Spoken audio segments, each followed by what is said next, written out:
Howdy doody doody doody doody doody, folks. How are we all tonight? Oh, this morning and whatever the time zone is where you guys are watching from. Welcome to another wacky weekend. I'm going to say a quick hello to everybody. G'day, Gary. How are you, mate? Hope things are warming up there in the Highlands for you. Dwight, how are you? John, nice to see you in here. Go there, go home. Welcome, buddy. Nice to see you in here.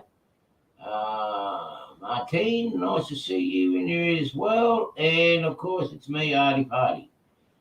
Okay, now, I was going to do a live stream beside the railway line today and watch the UCI cycling races, the men's championships today, the endurance race. However, the car didn't want to start this morning. I've got a flat battery, so here I'm doing it from home. Slowly been packing up the trains off the layout, the rolling stock, and I found out. G'day, Melvin. Nice to see you here, buddy. I've just found another pet hate of my hobby. That's removing trains off my layout. Who else hates packing them up and putting it in their individual boxes for safekeeping while you're doing your construction? It's a pain in the backside.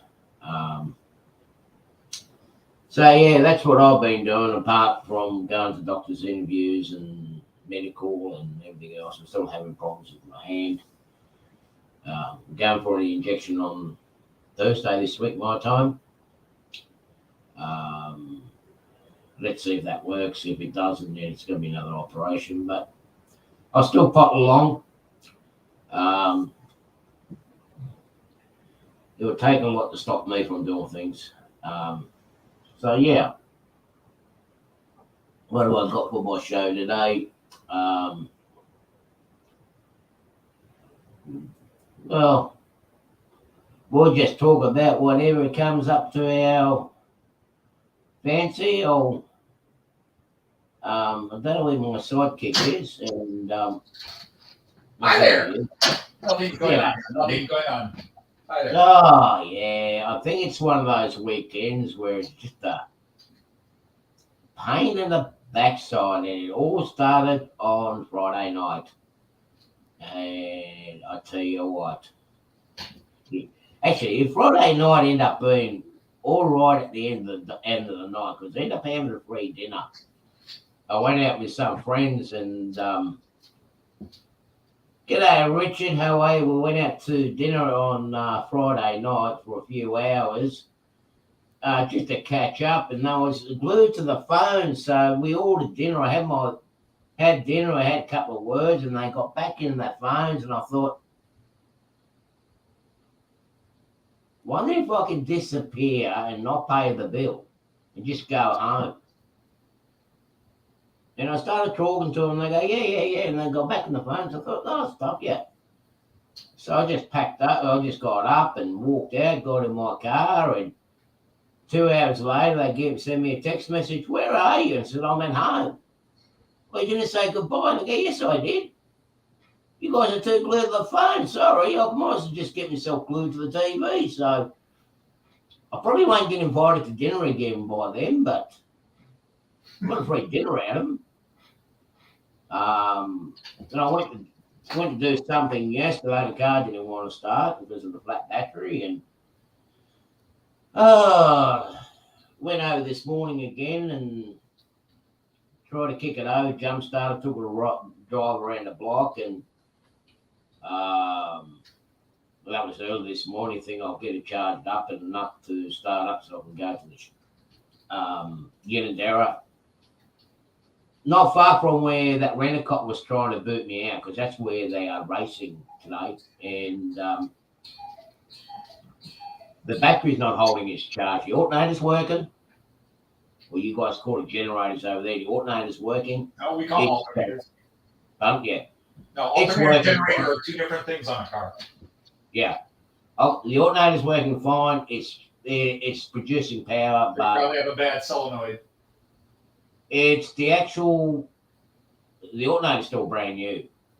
The battery is a little bit older, and it has been sitting for a long time without getting its charge. I mean, it's been sitting for nearly 3 months this time, but all in all, this year she's been sitting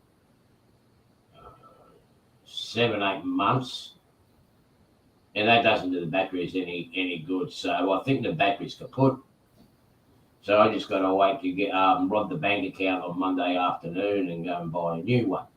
Well, yeah, battery can drain very slowly if it hasn't been used in a long time in a car.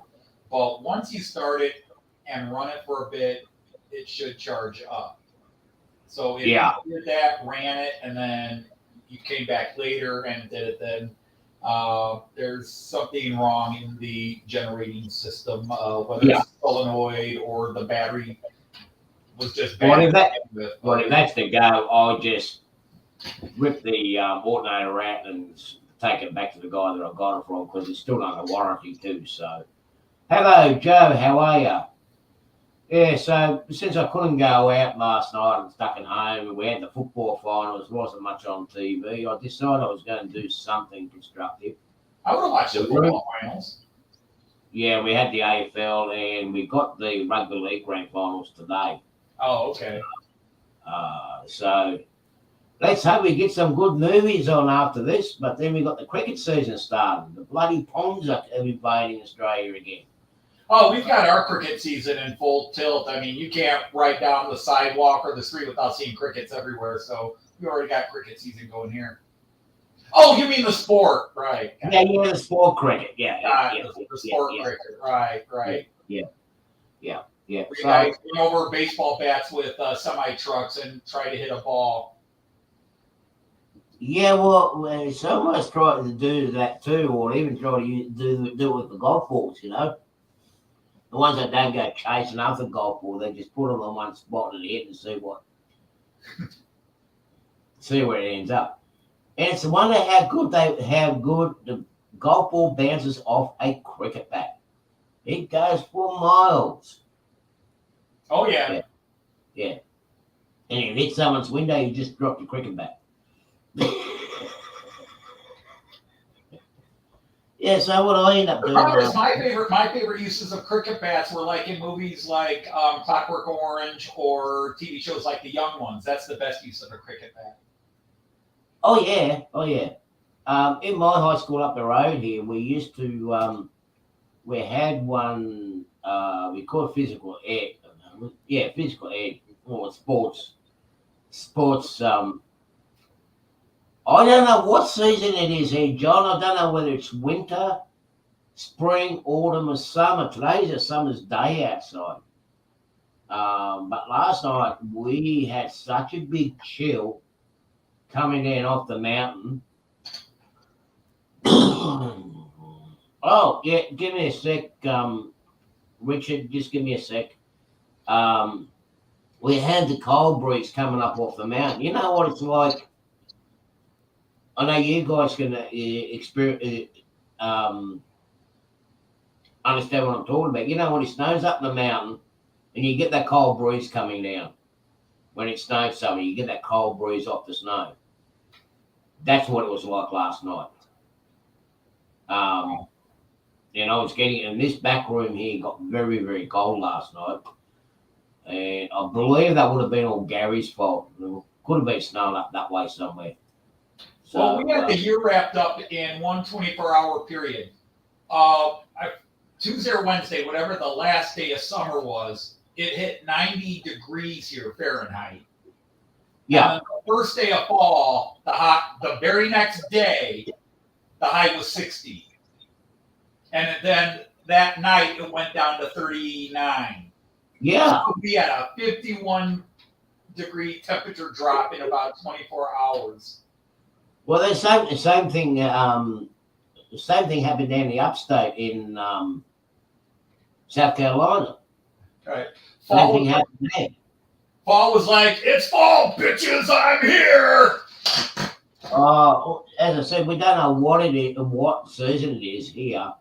Last Wednesday, was it Wednesday, Thursday? Like last Tuesday, they went and done the top half. If most of you guys watch my live stream from my front doorstep, you'll see that I've got a football field across the road from my place.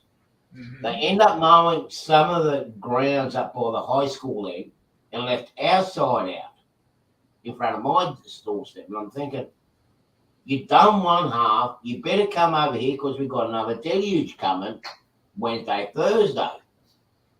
Well, they're saying Wednesday night, Thursday. Well, Wednesday morning, the tractor came back with a different colour on the back, which was had the colour of the mulcher on the back because it's so thick and whatnot. He came back and cut the grass up the front of my place.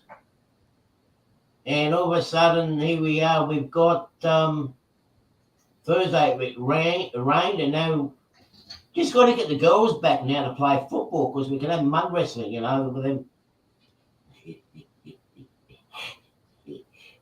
You need some padding on that one. Hello, Shane Ricard. How are you? G'day, Al. Nice to see you. Yeah, Well, so. I was going to say nice to see you, but you decided to be rude. So F you old ding. Well, we know what they're like. G'day, Richard. How are you, buddy? What's going on? You're alive. Oh, no. Everyone can see me now. Oh, we can fix that up. We can Hey? fix that up. Hang on. There. We can fix that up. What's going on? Oh, not much, not much. I did a bit naughty last night. Hey? Oh, I did a very big naughty last. Oh yeah, I did a very big naughty. Yeah, and was it's not a it naughty. You. Wind up the whip again? Was it wind up the whip again? You've been telling me stories. I'm sorry, that wasn't supposed to come out here. My bad. Not that kind of a naughty. All right. That's the only kind of naughty. Actually, I better take the tape off it first before I reveal the naughtiness that I did. I'm one of those type of people that cannot sit down and watch a TV and movie without doing anything. And I thought I'll do something different. And what did I do? Because there were so many equipment and trucks, and I thought I'd better mark the ones that have been coming out of the factory and ones that have been used. So what I ended up doing was I get this out of the light. I weathered down my cat loader. Actually, this is too much light on. So I gave her a bit of a weather down, looked like she's been actually working. Got too much light in here. Let me turn the light off. It might make it come up a lot better. Oh, where'd you go? It's dark in there, man. Yeah. Yeah, it's better. Yeah, actually, that looks good. It's not overdone, so it's good. Yeah. No, I haven't overdone it. It looks like she's been in a dusty, dirty environment. Tyres are okay. I haven't done it. It's still a reasonably good new unit. Top's been done. I based it on the way the machines are at a lot of places where I go to work, and the back's been done. So, yeah, that came up all right, and I'll use that. I'm going to turn the light back on. No, don't. Oh, shit, there you go. Yeah, excuse me. I'll use that Tamiya weathering powders. Oh, yeah. In a little square. What's the name of these pallets?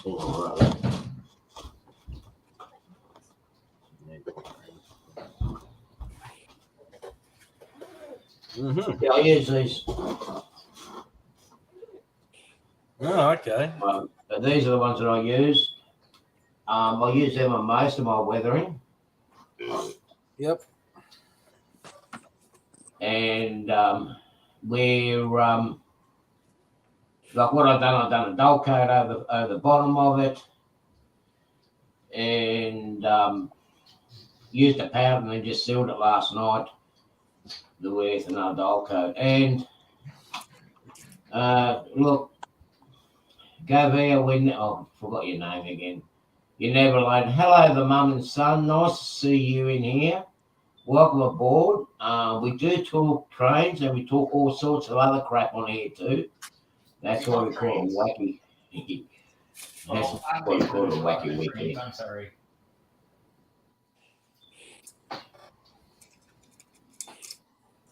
Yeah. What a We have beautiful blown day. to that again. Eh? It is. Yeah. It is, I'm isn't here. it? Hello, Artie. Nice to see you. And Richard. Also Naughty nice to Dane, see how you. are you? Hello. Yeah. And then there's this old guy that I don't know where you get from, Artie. Yeah, speak up, Sonny. I can't hear you. Yeah. I can't hear you. Yeah. Yeah, he hasn't got his Right. hearing aid turned on again. Oh, dear. And what have you been working on there, young Richard? I haven't seen you for a while. Hope you've been behaving yourself. Been too busy working, but yeah, I'm starting to put the windows in on this carriage of mine. Oh, window just fell out. And another window fell out. Yeah. What have you done? You popped the windows out. Yeah, they fell out. I'm putting the windows in at the moment. Oh, cool. But yeah, I might have to go get some. I'm running low on windows. You might like to know that, that guy that I do my eBay bidding on Friday nights. He's got a set of 6 cars for on eBay bidding, and they're all in candy. Yeah. Yeah. Don't know what it's going to go for, but I'll send you a link later. So What sort of cars are they? they're a mix. Okay. They're a mix of FSs and a few others. So yeah. So I don't know. anyway, I've got a large collection of them now. I don't know if I need any more. well, I suppose I can always chop stuff up. okay, everybody, we're going to behave now. The Queen's walked in. What? So, Upstairs. Where'd I put what? hello, Joyce. How are you, darling? I put it on the bed. Okay. Yeah, Joyce isn't feeling well today. She's done the work that you haven't. She's doing all the work that you didn't do during the week. One of her students must have passed her something. Well, Gavia, this is called a wombat. Okay, it's a bit smaller than the actual size. The puppet root, I don't want to know where he got that one from. You know where that puppet Roo came from. And they're still waiting for your paternity payments, Artie. And, well... She's got a little Joey to take care of, and she's had it tested. And you were the father. Definitely not me. I mean, I've seen where your hand's been. We've all seen where your hand's been. And I'll tell you what, that's one place I would not... Hey, this hand has never left this arm, so I don't know what you're talking about. It's the other one. This one's still stuck on that arm. Yeah, but we've all seen where it's gone. They seem to have a life of their own, those hands. Oh yeah, they do. You guys are crazy. I got really annoying. a certificate to prove it that I'm crazy. So let's not go down there. Crazy, nuts, and everything else up above. We all know that you're the naughty doctor, sir, loin of the birth. Yeah. First you cut off all the legs of the little people, and then you impregnate kangaroos. Yeah. Shame on you.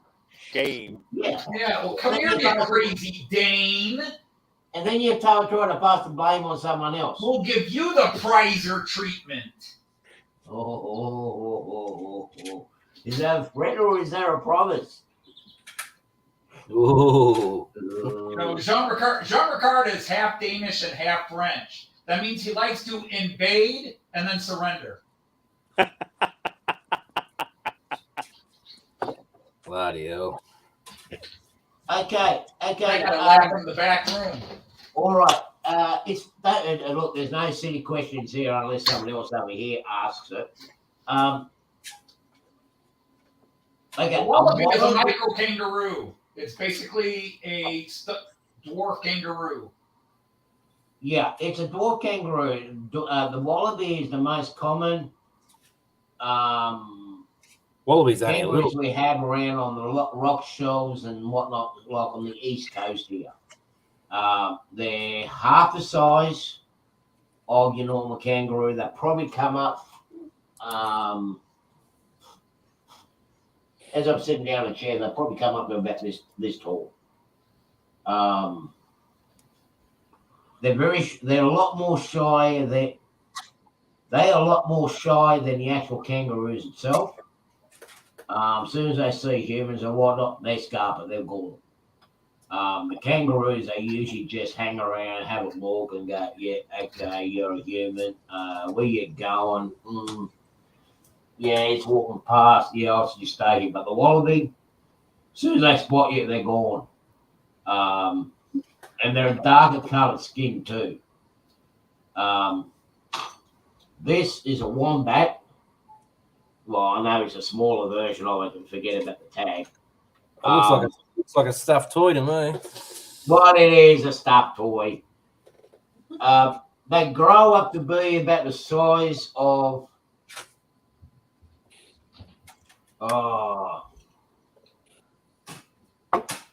A dog? they're almost like a dog. Almost like a dog, but a big bulky Medium-sized dog, the big dog, yeah. And I'll tell you what, they've actually killed more people on the roads than what kangaroos have. Because when you actually hit a wombat, you 9 times out of 10 end up rolling your car. Or whatnot. They're real big, bulky, and they're low down as well. They're about half the size of a normal car tire that you're behind. How can I explain it Aussie way? They're built like a brick shithouse. Yeah. Yeah, we use that phrase in America too. Yeah. I don't know how the Hey, you should help your wife carrying the clothes upstairs. She doesn't let me touch the laundry.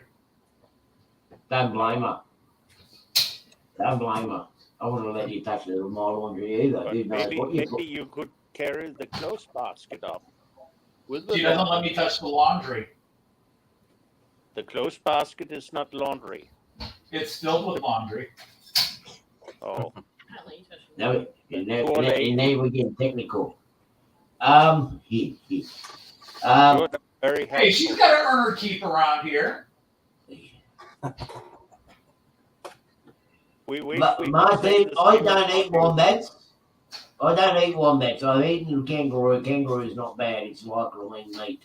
So, I'll see if I can grab a picture of a wombat to share. You guys are always arguing. I don't know. I don't know what I'm going to do with you two.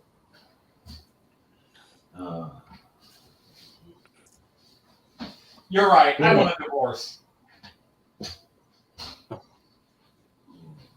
Oh, don't be like that. You want a divorce? Well, you said John Ricard and I are always arguing. I'm just so happy that we are not married. It's these long distance romances. It's just you just can't keep it going. And obviously, I've been cheating on him for 30. How long we've been together, Joyce? 39 years. Yeah, almost 40.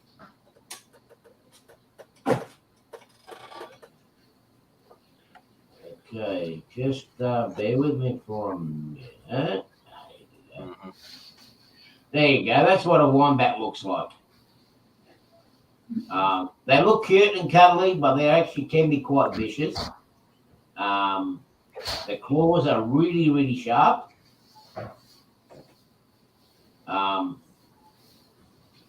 They come and they can actually run. I mean, if it's mating season, that's when you want to stay away from them. So, but yeah, usually. Which explains why Artie has that little wombat with him now.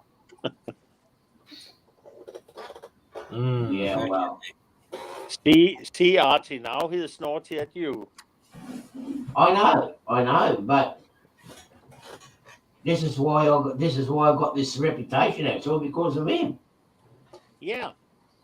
No, you earned your own reputation. The bathroom walls are covered with it. Yeah. Looks like I might have some good news though. I got finally the Homeland Security got in contact with me. Okay. Yay! For those who are new to my channel, but yeah, and the ones that actually seen the chats on other channels with me not being able to come to the United States, it's regarding my visa waiver. And I sent multiple emails because you can't ring Homeland Security to solve the problem. G'day, Steve, 87. How are you, buddy? I think I said hello to you. If not, hello again. They sent me an email saying that we've fixed up the matter and the information is in your account and profile. So I opened it up and it's like, well, yeah, where's the information? Oh, the matter's been closed. And I'm like, okay, well, because I can't apply for another visa waiver until Monday when I get some more funds. I don't know where I'm standing at. So on Monday night my time, I'll be seeing if it goes through. If it does, that's it. Anyhow, I just got to say one thing to Martin here. But that was no ordinary rabbit, mate. He had huge stings and you slit you up a tree. Okay, I'm done now. You haven't seen my rabbit, have you? Little Hey, tyrant. Ian, how are you? G'day, Lee. How are you, buddy? I think we've already lost 4 people. We better start talking somewhere along the line. Yeah. Well, somebody left the. We shall have trained in vain. Yeah. Somebody actually left the what we call it, the door open to this part of the house, and somebody, yeah, not me, somebody, a guest, a female guest who knows to not leave that door open. But it wasn't Wanda. No, it wasn't Wanda. And it wasn't Ron. It wasn't Debbie. It wasn't any of them. No. They're too drunk in the pub. Yeah, they were doing a special show in there, which I can't televise because this is the wrong segment to have that on. Who this got is away? A container wagon that goes on a train. There, we talk trains. Okay, go ahead, Artie. Yeah. Well, I am talking about trains. Well, she'd gone up and decided she's going to assist me with the wiring on the layout. Well, she got underneath where the turntable is, so she's found the negative wire for the turntable. So no trains will be running on the turntable. And I went to do a bit of switching and whatnot. I was messing around, playing with trains, running around, so giving a bit of a run while I'm packing them up. And she's also attacked the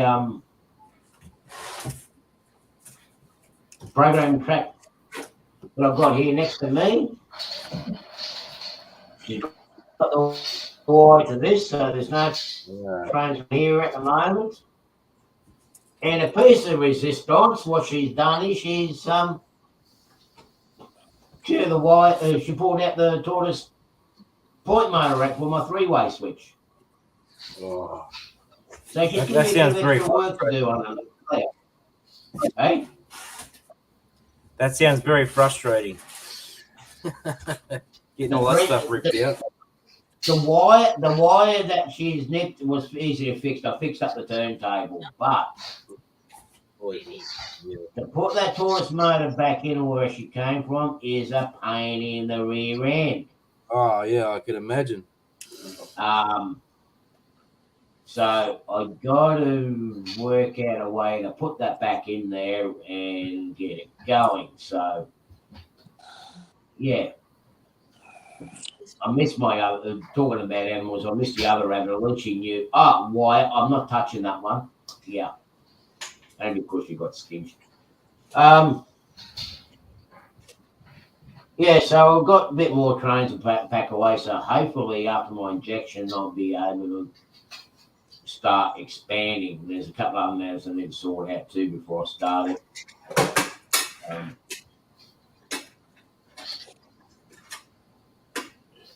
I think they might be letting me back in. I will let you all you guys will know by next week.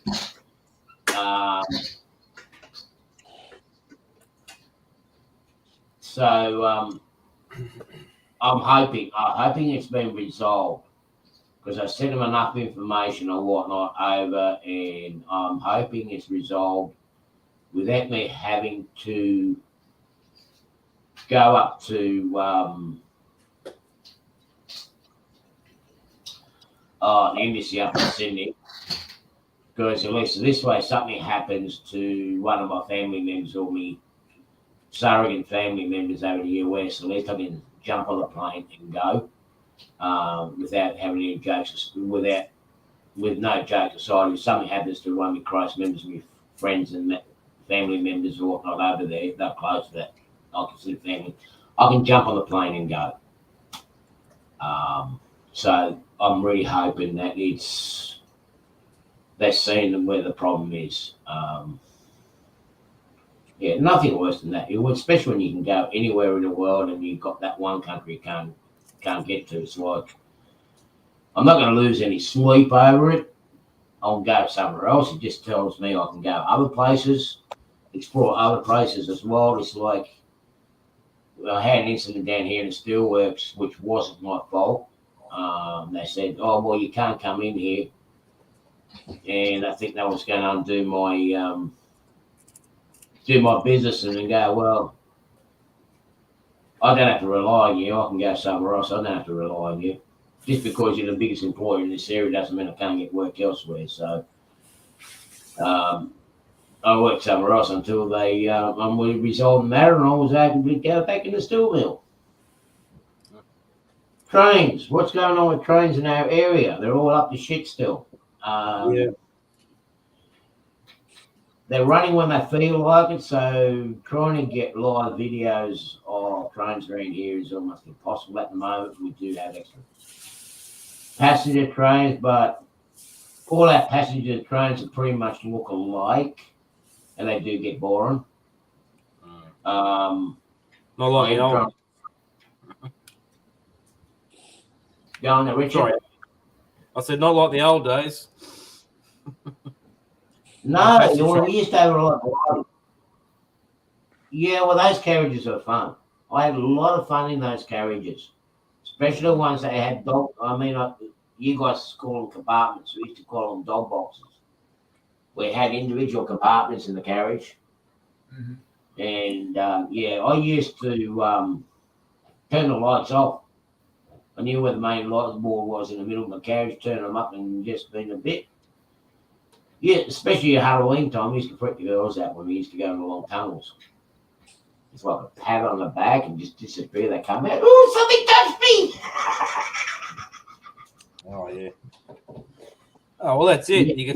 You could turn the lights out or do anything you want on them carriages. It was good. In them days, yeah, and yeah, they also had curtains, so you can actually close them up and have a compartment to yourself. But we can't talk about that here because I'll get kicked off YouTube. I do want to go up and have a look, have a go for another ride on the VSEC. We're going to have to do that one day, Richard, before they get them taken out of service. Because once this industrial dispute is sorted out, Yeah, they're The going to be. V6 are going to be taken out of service. There was a tour here a couple of weekends ago that come down to Kiama and to Port Kembla. Yeah, that'd be right. I missed it. I missed it too. Yeah, no, I know. My brother went on it. He didn't tell us, a little shit. Yeah, I know. He's a little shit. He told us afterward, after the fact. No, he's. And does he want his? Does he want his engine back? He's going to have to tell us about this ahead of time. Yeah, he wants it back. Well, if he wants it back, tell him he's going to have to start, communicating with us about these events. Yeah, true. Yeah. Otherwise, he ain't going. G'day, Scott. How are you, buddy? So yeah, if he wants it back, he's going to have to start communicating with us before the fact. I was going to go, if you're still Gary, Creepy, if you're still here, I was going to go up to see the Streamliners in Goulburn next weekend. Because it's coming up. It's on the long week coming up on the long weekend. I can't go with my car at the moment because you still can't drive. No, I can drive. That's not the problem. Okay. The idiot mechanic. Nobody else wants them to drive. Some idiot mechanic didn't do the bloody service on the car, and there's no way I'm kind of driving up in the way the car is at the moment. So, I mean, he only had 3.5, nearly 4 months to do the service on it. Plus, finance is going to be a little bit tight to get up there. The fuel price is supposed to be going up by about 40 cents a litre. Yeah, that's going to. What day is that going to be? In 5 days' time, actually, our fuel's going up about 40, 60 cents a litre. So it's not going to be a cheap trip up. It'd be a nice day out. G'day, Lake Country. How are you? About bloody time you got out of bed. Welcome in off the rails. Oh, it's about bloody time you got out. What is it? It's only 7 o'clock in the morning at your part of the world. I forgot your name again, so forgive me. I'm on medication that makes me forget things. So, that will be actually a good weekend. I would like to go up there on a Sunday. Because I'm now committed on a Saturday. I've got a housewarming party to go to. The same people that took me out to dinner, they already invited me to their housewarming. So I'm just going to go there and eat their food, drink their beer and whatnot and catch the bus home. So everything's going to be sweet. Another weekend of free food.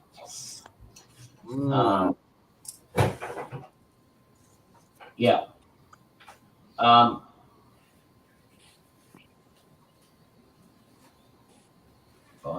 Okay, I'm not going. So, Creepy, I doubt very much I'm going to be there. Yeah, Anthony, yes, sir.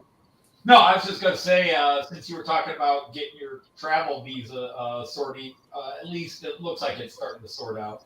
Last night, Joyce and I already bought our plane tickets to Germany for next year. Did you not mess it about, are you? No. Those poor Germans. Those poor Germany. Poor Germany. Sorry, John Ricard. They actually like me there. So, where are you actually flying into? You're flying into Frankfurt, or you're flying into? Yep, we are flying straight, nonstop flight, Detroit to Frankfurt, and we arrive. We're leaving May 31st. We arrive in Germany June 1st. We'll be in Frankfurt the 1st and 2nd, and then we're going up to Hamburg for 3 days. John Ricard, make note. We'll be in Hamburg for 2.5 days, almost 3 days, because we're going to go to Miniature Wonderland, and Joyce and I will treat you to Miniature Wonderland and dinner if you want to come down and meet us and stroll through it. Thank you. Thank you. Hey, you notice that the bastard over here has not mentioned nothing about. He mentioned he's going to treat me I hadn't gotten a chance to speak. Are you coming or what? Are you going to be in Hamburg on June 2nd or 3rd or whatever day? Well, 3rd or 4th. If you're there. What the hell have I been saying for the last month? Anthony, I'm telling my niece they keep you hostage in Frankfurt. Hey, you're interrupting the And day. give you a cavity search, same as what you do to your little kangaroo. Anthony, I would like to know, what are you doing after Hamburg, after the 3 days in Hamburg? Where are you going? We then go all the way down to Freiburg. We're going from the northwest corner all the way down to the southwest corner. We're going down to Freiburg. So you have changed every plan then. You are not going to Schleswig-Holstein. You're not going to see Flensburg and the northern part of Germany. No, we basically, the one thing we changed is the trip we had planned in 2020. I actually extended it by 5 days, the trip we were going to do in 2020, which was all going to be in southern Germany. We weren't going to come to the north at all. And I decided with all the new stuff they've added, I wanted to go to Miniature Wonderland. But instead of going to Delmenhorst, we're just going straight up to Hamburg for 3 days. And that was what we could squeeze in. And then everything is south. We're going all along the south. We're going Freiburg, up to Stuttgart for a couple of days. And then down to a little town called Prien on Chiemsee.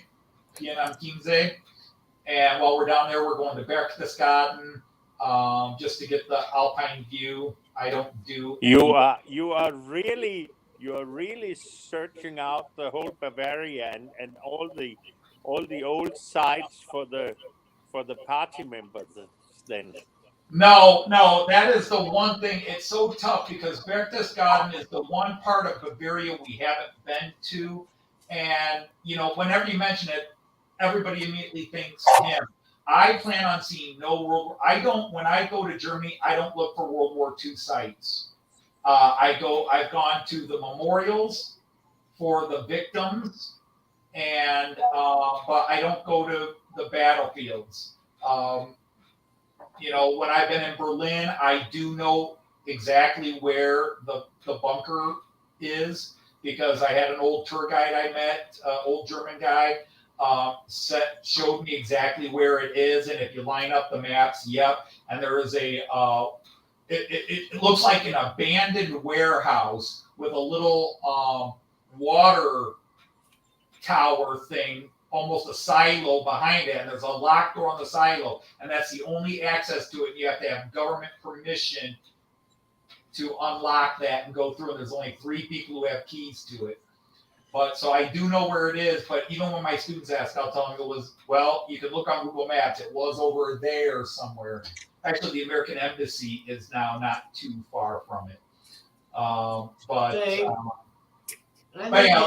going to Chiemsee, then we're going down to Vienna for 3 days.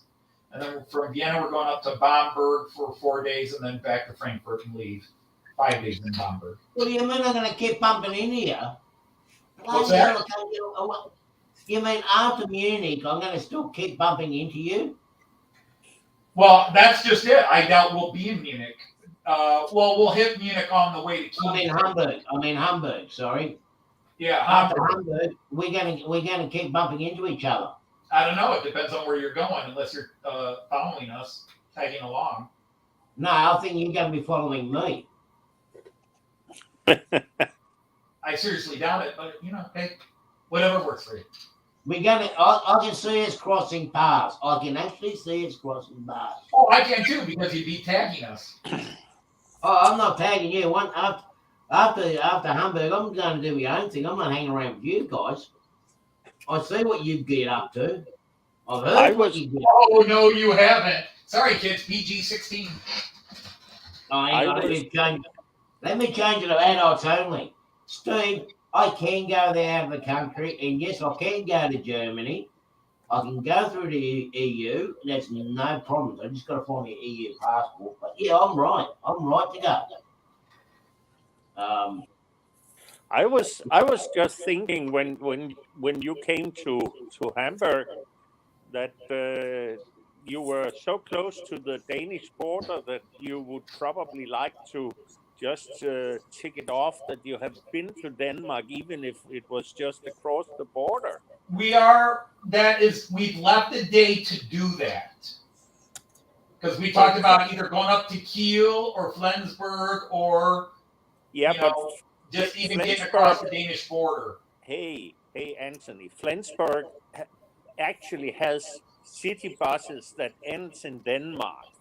Yeah. They are so close to the Danish border that Yep. you are practically in Denmark when you are in Flensburg. So that was why I wondered where you were going, and then you say we are coming to Hamburg and being there for 3 days, and then we are going deep south and seeing all the old sites of all the nice Germans instead. I frankly don't understand you. You want it. I don't understand either. Even Joyce doesn't understand him. I don't know how she put up with him, but yeah. Anyway, I'll be coming in also into Frankfurt, and then from Frankfurt I do intend to go up to Hamburg, Munich, and then from Munich I'm going down in Austria and up in the Swiss Alps, down into Croatia, and then coming. Why are you going to Austria if you are going to the Swiss Alps? I'm right on the border. I'm right on the border of the Swiss Alps. Okay. Liechtenstein. There you go. Yeah, I'm right on the border. There's going to be music festivals down there, and the Alpine Music Festival. So I'm just going to be following the group of musicians down there and the festivals which is going on, and sightseeing. Yeah, it will be a little bit of rail fanning down there, but I'm mainly going down there for the music festival, which is a lot of fun. And I'll be waiting. And then I'll fly out for a bit. The 2 days we're in Stuttgart, we're going over to the Märklin factory where they make some of their trains, and they also have a big museum and also we are hitting 3 major train HO train exhibitions. We're hitting Miniature Wonderland. We're going to hit the Märklinaeum, as it's called, and then we're going, while we're in Prina Kinze, we're going to hit Porsche's. It's called Traumwerk, but it translates as DreamWorks. And we're going to hit that one, which is a huge model train display. It's actually part of a giant toy museum that Porsche built up. But it's in the middle of nowhere. It's in the middle of nowhere, but it's not far from Pien. If you rent a car, I think it takes like half an hour. It takes about an hour and 20 minutes by bus to get there. Because the buses have to take this roundabout crazy route to get there. He built it in the middle of nowhere. But then again, their public transport system over there, it isn't really that bad when you look at them, most of those. No, overall it's quite excellent, but obviously we haven't been there since the world interrupter. And things are changing. I mean, the last time we were there in 2019, they had a big issue with, they had changed the pension of a lot of the high-speed train drivers because there's 2 different classifications, and the high-speed train drivers have their own retirement system and union or whatever, and they changed the pension. And so a bunch of those guys retired and left them without enough guys to drive the ICE-3s. Well, any of the ICEs. And they were scrambling to replace trains. And like Joyce and I were supposed to take an ICE-4 from, I forget where we were going. But we wound up taking, it was an IC. And they didn't tell us till like 10 minutes before the train left. And by the time we got on the train, it was packed. We had reserved first class seats. But they didn't transfer them over to the train because, like, well, the cars are different, the seating's different. There's no way we could, I kind of understand, but then you needed to let those passengers know sooner than you did, that the ICE was not running, because Joyce and I were standing on the platform going, well, this is our platform. What's this train doing here? And then all of a sudden they changed it from ICE whatever to IC going to where we were going. And it was aggravating because we wound up sitting on the floor of a carriage. They didn't have any seats because they combined two trains as well. Two trains didn't run, so they just threw everybody on one and said it's going this way. So for the first 2 hours or so of that trip, Joyce and I literally were sitting on the floor near a door. Yeah. So now they did refund us our money. That's good. Yeah. That's good. Afterwards, there is a lot. The area where I'm going to is not going to be very far from Innsbruck. Where a lot of the trains that used to go down to, particularly down to the Southern Europe and Eastern Europe, used to cross before the big, the Goddard Tunnel was put in place. But I'll be roughly in that part of Austria, Switzerland border area, and it is very picturesque down there. Now, the plumber was saying he actually printed out a crystal in a clear filament, and that will be interesting to see. That's something you're gonna have to make a video of and share it with us, plumber. I really want to see What's that. his name? Is that Swarovski or whatever his name was? What's that? It's a big crystal. There's a crystal museum and everything in Innsbruck, and I'm trying to remember the guy's name. He was a famous crystal designer, and they do all kinds of light and special crystal designs. Oh, yeah. Swarovski or something like that. Swarovski. Oh, I can't remember that. Yeah. But yeah. And there's a lot of things to do over there. As I said, the music festival starts in just south of Munich. Beg your pardon? Hopefully in June, because that's where you are. When you are. Yeah, it is in June. The music festival in Plumber starts on the 6th of June. 4th of June or 6th of June, somewhere around that. Well, and I do want to go there. It goes for about 15 days. I'll have to have a look to see where it was again. But anyway, it's just over the German border. It's roughly about an hour and a half south of Munich, where they start, and they go through the canyon and they end up going up the top of the mountains. So yeah, it's a great time to get out there. There's many videos and that on. I have been to it before in the early 90s. And of course, the places where they have been to, it's all been changed. And I'd like to see how they've done it up, especially with the showstopper. They didn't have the festivals for the last 2 years there, so it's going to be interesting to see what the new stage is going to look like, because they had the same stage there for nearly 8 years at the same stage. Apparently it's been revamped, so I would like to see that. As well as experience the actual mountains. I'm going to try to take 4 or 5 weeks off, and just go and have fun and let your hair down, so to speak. So I need a break after everything I've been through. G'day, Mystic. How are you, buddy? Nice to see you. John. Mystic, how are you? Yeah. I just need a break. I just need a break in Cedar. I need to get a break in doing everything.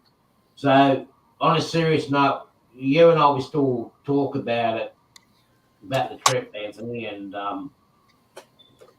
yeah, because I just got done. Joyce was. We were just looking at prices because we were looking at how the euro has dropped, and the dollar's actually worth more than the euro right now. And so she was like, should we look into buying a plane? And we decided not to use Air Canada after our experiences last year. And so I went ahead and just booked the flights, knowing I wanted to do 4 weeks. And and she said, I got comparative prices, and we It wasn't the cheapest, but it was the best. And Who is the carrier? we're flying with Delta, Yeah. which is with KLM. You know, the Dutch Airlines KLM. So it's KLM Delta. We're flying directly Detroit to Frankfurt. On the way back, we're flying into Amsterdam, Frankfurt to Amsterdam, and then Amsterdam to Detroit.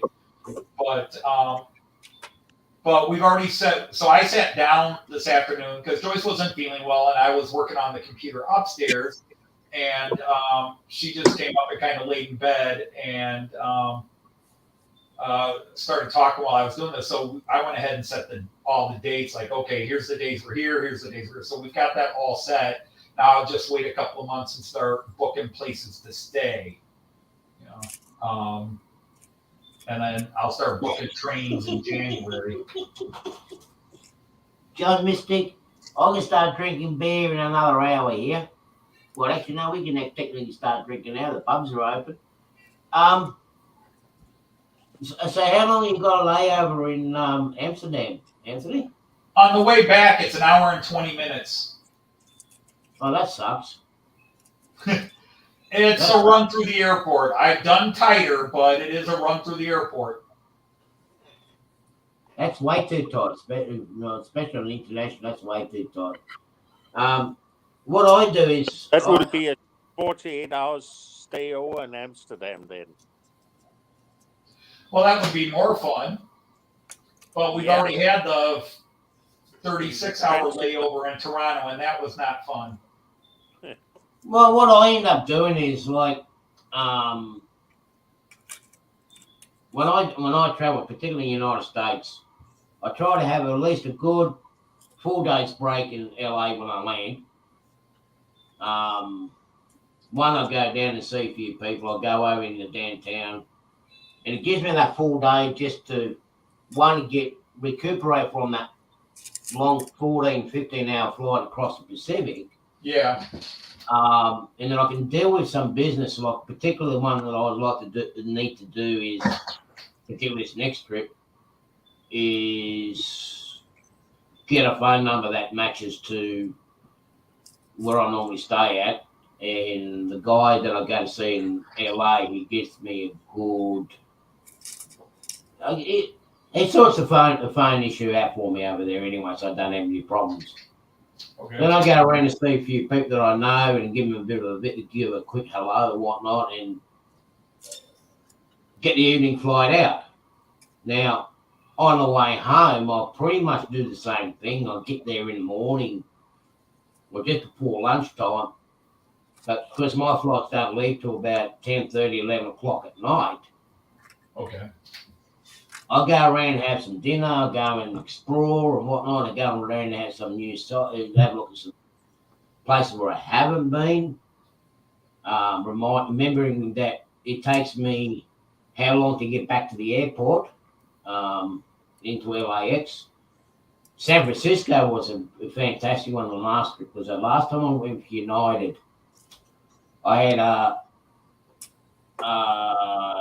full day and a night stop in Denver on the way home. I picked it. I could have come home quicker, but I thought, well, Denver. I've never been to Denver. I've got a full day and a night in Denver. I'll go and explore that. Mm-hmm. I left Denver and the first thing in the following morning, then I went to San Francisco. Now, San Francisco, I had something like 18, 19 hours. The worst part of the trip of me in San Francisco, the fog did not lift all day long. The fog was hanging around till about 3, 4 o'clock in the afternoon, so I couldn't see the Golden Gate Bridge or whatnot. I could only just make out Alcatraz, but I did went to see the other. G'day, Mike. How are you? I did manage to go and see my sister city of Berkeley in California, which is in San Francisco, which was on the other side of the bay. And And I took some photos and to some mates and go, well, what happened to Berkeley since I've been gone? Look, it's been modernised, but high rises. But yeah, by the time I got on the plane and board the plane, yes, I was exhausted. I did that on purpose. I was tired, only because I do that on purpose. So as soon as I get on a plane with taxi out, I fall asleep on the flight. Mhm. And when we land down here in Sydney, I'm bright-eyed and awake. I'm rested up and I'm good as gold, and I'll get over my jet lag. Right. That's how I do it. But Well, I'll have to. Hello. Hey, Evening, man. Randall. G'day, What's happening? Randall. Not much. Not much at all. Not much at all. I haven't really planned too much. I haven't looked too deep in my trip to Frankfurt yet.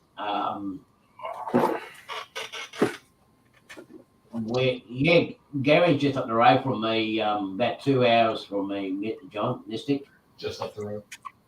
Yeah, just up the road. 2 hours just up the road for us. I haven't really explored the airfare side of the air trip over yet. I can shop around for. There are prices to get to there about the same as what it is for me to get to the East Coast of the United States, which is within par. Do you need a fish? You want me to throw you a fish there, Anthony? I don't know. I need something. A bat might be more handy. Got a couple of gnats. Couple of what? Gnats. Midges, you might call them. I don't know. Well, you should show them more often. You won't have that problem.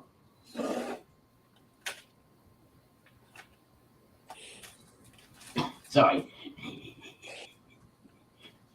Yeah, I haven't actually quite looked at it so far. I've got in contact with my cousin in Frankfurt and see about the accommodation and possibly staying with them, and the other one is with the car. See if we can get access to a car over there and see how that pans out, because he gets some good cars, very fast cars. So yeah, I'm looking forward to it. I mean, I haven't been to Europe now.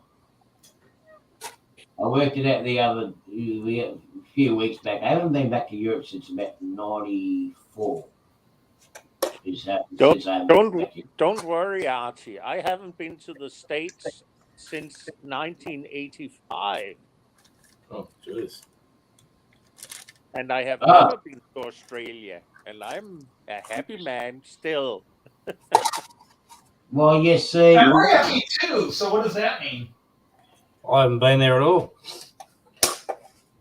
we're happy here. Don't you worry, John. We're happy over here. I mean, see, that's a mistake. That's what you and Anthony done wrong. You didn't come down here to visit us.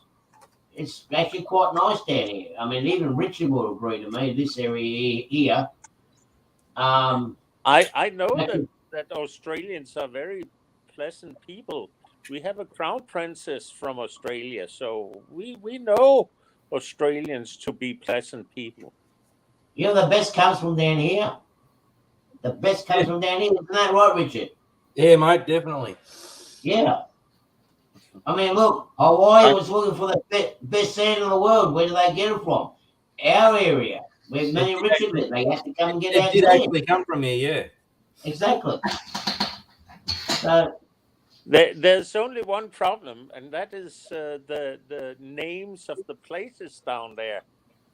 Like where you live, Archie, I cannot pronounce it. Is it Vololonga or something like that? Wollongong. Wollongong. Wollongong. Oh, forget about the last lot of words. We just call it the gong. Okay. The gong. That's it. Yeah. Where you from? Oh, we're from the gong. Simple. Perth is good, Mystic. If you go to Perth, you're most likely to run into off the rails. He's actually a bit out of Perth, but he's up there. Darwin is hot and nice. If you come from the US, the best time to go up there is during your summer break. Do not come over here when it's our. Hi, Rick. Do not visit Darwin in our summer months. Oh no, don't. Hey, do that. Rick. Yeah, no, yeah, that's side you'll get stuck up there. And Brisbane, yes, Brisbane's okay. Melbourne, unless you're a yuppie. Sydney's okay. Where Richard and I are, we are an hour and a half south from Sydney, and it's nicer down here. Yeah, Sydney's. Why don't you like Melbourne? Melbourne's changed a lot. Melbourne has changed a lot. It's, I don't know I don't know how to describe without getting yourself into too much trouble. But they have some nice trams. That's about it. That's about it. You know, I was getting ready to say, when did you say the last time you was in the States, John, was 85? Yeah. Okay, I would have been 1 year old. Okay. Well, that was. I wouldn't say that I have met you then, but I have some family in the States, and I still recall it with pride and joy that I was sitting with a baby looking at her. And since you're not a her, Was it her? Were you looking at? Was it your son that you left behind, or was it your daughter, or both? So Randall could be your lost missing son that you haven't told us about. No. I didn't say that, Artie. No. I neither. I must say, neither. It was a cousin's granddaughter, actually. A granddaughter. Oh, okay. Yeah. So. Sorry, Jay. You know we're all Jay and Randall. You know we're all part of fun and having a laugh. And, Yeah. You know, Yeah. Yeah, no, I actually planned to be in the United States in '86, but that didn't go according to plan. So What a coincidence! I was in the States in '85 and '86. Yeah. What a coincidence! I was also in the States in '81. So Randall, you were born in what, '83? 84, February 9th, 1984. Oh shit! Yeah, he's some 20 years younger than you and I. Yeah. I was a junior in college. No, '84. Yeah, I was a sophomore or junior in college. Well, that makes me feel just special right now. It's bad enough that John Ricard keeps calling me old, and then Mystic keeps calling me old, and now Randall's old enough to be my son. grandson. Not grandson, but son. Now, Anthony could easily be the father of Randall. yeah, easily, because I slept around with all those people out there back then, yeah. Yeah. Yeah, I didn't have time to fool around back then. It was school and work. School work, rinse, lather, repeat.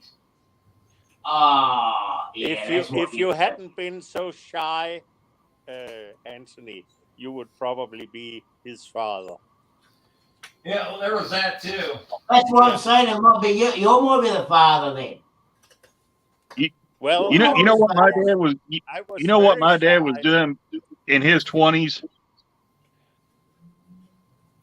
Yeah. What was your I was father just doing? saying. You know, so tell us. Okay, he drove stock cars on dirt track in his 20s. In fact, I have That's a what my picture dad was doing in of his him. 20s. Yeah, I have a picture of him with his car at a short track. I forgot where he said that, but We got that. which by the way was an illegal engine. In that series A racing, you had to run whatever the car came with out of the Right, factory. stock. Right, stock. Yeah. Right. Original stock car racing, yeah. No, my dad raced cars and motorcycles. That was his passion. My dad raced cars and motorcycles, and he did it even after he had other jobs. He worked as an electrician. He worked at other places, but his passion was racing cars. That's all he wanted to do was race cars and ride motorcycles. And apparently he was quite the ladies' man before he married my mom. But and they were married 50-some years before he passed, 55 years before my dad died. And my dad was 10 years older than my mom too. But yeah, my dad he didn't stop car racing until I was born. I had 3 older sisters, but that didn't stop him. It wasn't until I was born that he stopped racing cars. His first son. Yeah. I don't know who my dad is. I don't know who my daddy is. I don't know who my daddy is because we actually got a photo of Mum being close to someone else at the same time as she was with the guy that was supposed to be so-called father. So I don't know who my daddy is. And well, we should get Maury on the case. We'll just. Oh, who? It's an American TV show, Maury Povich. Oh, look, no, I'll just. They do paternity tests all the time. Oh, no, I'm not going down that far. No. I'm just going to leave that. I'm just going to leave. Hello, George. You're up late. Yeah, what's happening on that part of the world? There's nothing on TV over there yet. I know what it is. They're practicing their cricket to get ready to come over, invade Australia, and take the cup back from us. The Ashes Cup. Ain't going to work. Now, you. No, my dad my dad was born in 1930. And he spent his teenage years dreaming of playing. And again, it was a totally different world, but he wanted to be a professional football player. That was his goal. And this is, the NFL today is not like what it was 60, 70 years ago. I mean, the players weren't paid that much. It wasn't the ambition of most guys to be, but he wanted to be a professional football player. And then he was 18. He didn't get, and things were different. He was planning on going to Ohio State University, and he got drafted for the Korean War. And instead of going to college, he went and served. He got injured in the eye, and that ended any hope of a football career. And after his 2-3 years in Korea, he came back, and all he wanted to do was race cars. That was his he always was into cars, I think, too. But that was his passion. He was a car racer, and I was grilled from earliest childhood on knowing what was under the hood of the cars we worked on and changing everything yourself. Don't pay a mechanic to change it. Mr. John, that's an interesting point. That's very true. That's even with Yep. a lot of that football players like in our rugby league. And they're saying they've been all hard done by and everything else over here. Particularly in rugby league, they all had there was no insurance, no nothing. You got hurt at work playing the rugby league on the weekend. You hurt yourself. You had no comeback, and basically you couldn't do your job until you healed up. So you lose your income. And that's what football was all about, and that's what sports was all about. Now it's become just way too commercialized, and honestly, I lost interest in it. You got players that get swapped around between team to team. There's no loyal players. They just would stick to the one team for the whole duration of their footy season. They all swap and change. I just don't know if we lost interest in it now, completely. In all codes, in the AFL, in the rugby league, the soccer, the whole lot. No, it's not the same anymore. The most exciting. I was just going to say, just look at stock car racing now. Back when my dad was racing, it was cars you pulled out of the junkyard and raced them. Now you got the $200,000 cars and. This channel we were talking about, I think it was on yours yesterday morning, Anthony, when we talked about the Holdens and the Fords here in Australia. Like with the Falcons and the Holden Commodores, they were built here in Australia. And it was either a Ford driver or a Falcon driver or a Commodore driver. Mm-hmm. But then it all came into this. Whichever team paid the most, they gave for the driver. But it was like, before it was either you've driven a Ford or driven a Holden, that's where you stayed. You didn't go to the other side. That car racing isn't the same anymore either. Well, we can safely say nothing is the same, and there's pros and cons with any change. In the old days, the owners got rich and the players were poor, but the fans could afford the games. Now, the players are rich, the owners are richer, and the average fan can't afford to go to the game. You have to watch it on TV. But you can watch it on 20 different channels. And, for example, when I was a kid, there was an old rule, which was no college football team. And I don't want to explain college football. It's different than the pros. At least it was. But no team could be on TV more than twice in a season. Could be on national TV more than twice in a season.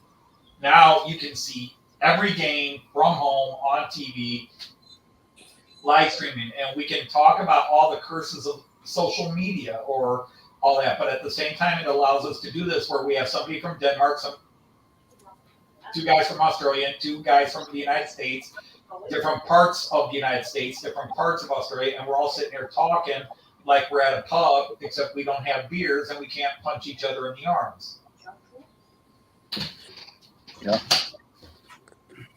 Yeah. One problem more, and that is that the one is sitting in the middle of the morning, the other is in the afternoon, and I'm in the middle of the night. Well, someone's got to be in the middle. It's choice, though. You don't have to be here early in your morning. It's later in the evening here. It's a little, but we choose to do it. Why? Because I would think we enjoy this. Yeah. And this is the coolest thing in the world. This is the coolest thing in the world. When I was a kid, we get to talk about trains like these. Yeah. Sorry.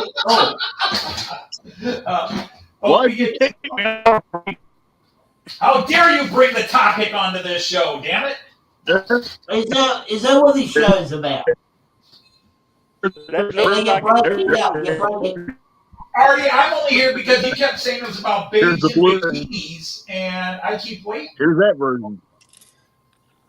Of course we can. But just bring it back to the cars, just because I know Anthony will like this. I also have this. He'll recognize what this car is. We can talk about trains. From Batman the Animated Series, my favorite show. Okay. Batman Animated Series was a very good cartoon. It was. It's really good. Well done. I saw this and I said, I gotta get this. I was a big X-Men cartoon fan. The original early 90s X-Men. That was a great cartoon too. Great animated series. Yeah. Batman. It's a great one. Batman, that was where they said kapow each time he... Oh, not that horrid 60s TV show. That was a 60s one, I think. The one with Adam West and the... I can't remember the other guys. That show ruined Batman for years. It was so funny when the first movie with Michael Keaton came out was darker, which was like the original comic book, and more violent. People were like, that's not the Batman I grew up with. Where's the funny jokes? No, the original Batman from 1939 was a very dark detective. It was a a dime store novel. It was a dime detective. It just happened to be illustrated like a lot of things were back then. But it was dark. The first episode featured murders and the Joker murdering lots of people and all this. It was always dark. And then the Comic Code Authority came in the 50s and made everything cleaner because some crazy psychiatrist who has been completely debunked wrote an entire book that said these books and comic books are making kids murderers. And I have always thought that American cartoons were somewhat either they were pretty crazy or they were very dark. Well, it depends. I mean, they run the gamut. It depends on what cartoon you talk about. I mean, to me, when we talk American cartoons, I go immediately to the classics: Bugs Bunny, Roadrunner, and all those, which were very funny. And then when you were 15, 16, 17, 18, you started to realize there were some other jokes there you didn't catch when you were a kid. And Rocky and Bullwinkle was probably the greatest. It was just silly as a kid. It was just silly as a kid. And then when you're 15, 16, 17, you're like, how'd they get away with that back then? What about the one by Bill Eisner called Spirit? Did you like that? Which one? Spirit. Not ringing a bell. Don't you know? It's not ringing a bell. I know the name Will Eisner, but Spirit, not ringing a bell. Okay. Shame on you. I thought you were to classic cartoons. I don't heard of it either. Okay. And the thing is, what about it's funny. It's funny because you have looked at some of the things from America, like when you talk about movie shows, your trains, your trucks, and whatnot. What's not popular over there may become popular over here in Australia or even Denmark. So they just target them and forget about the Americans. Sometimes they'll just throw the trash over to give us our rejects, to give us their rejects over to here. But when I'm talking about, as I said, if you look upon, like Anthony said, the old Batman from the early Batman, that was from the 30s, that was very dark. Yeah. A lot of the cartoons I know from America are cartoons that are dark. Whereas, for example, in Europe, we have a cartoon tradition from the French school. Hello, everybody. Good evening.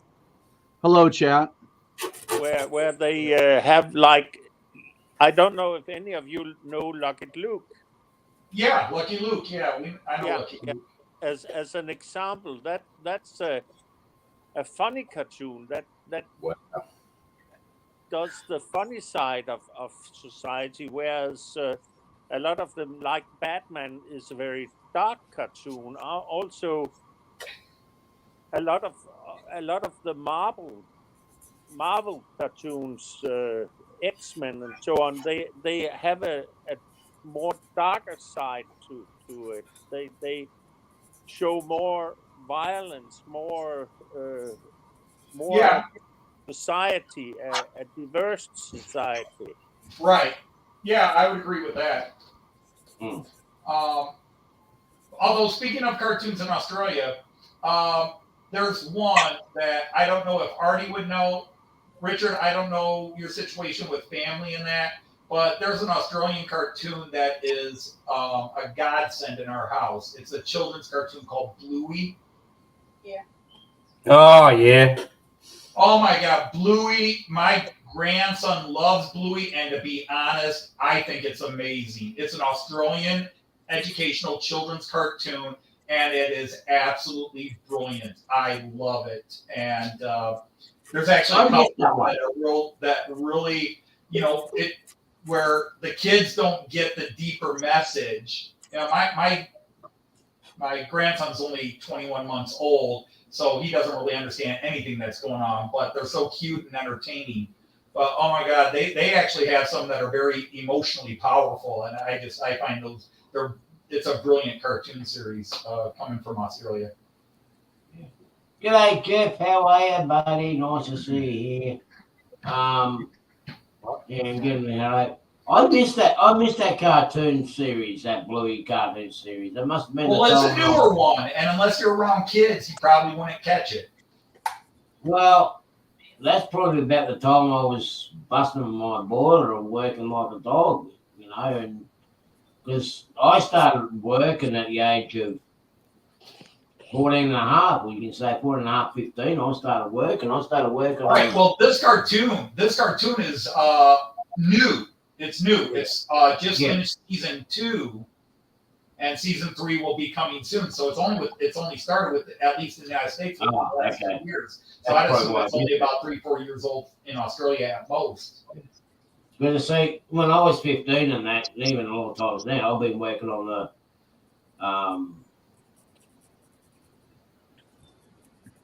the real versions of these and trucks as well. I mean, I was rebuilding these when I was younger. So you need to get one of those with a radio control so that you can run it on the layout.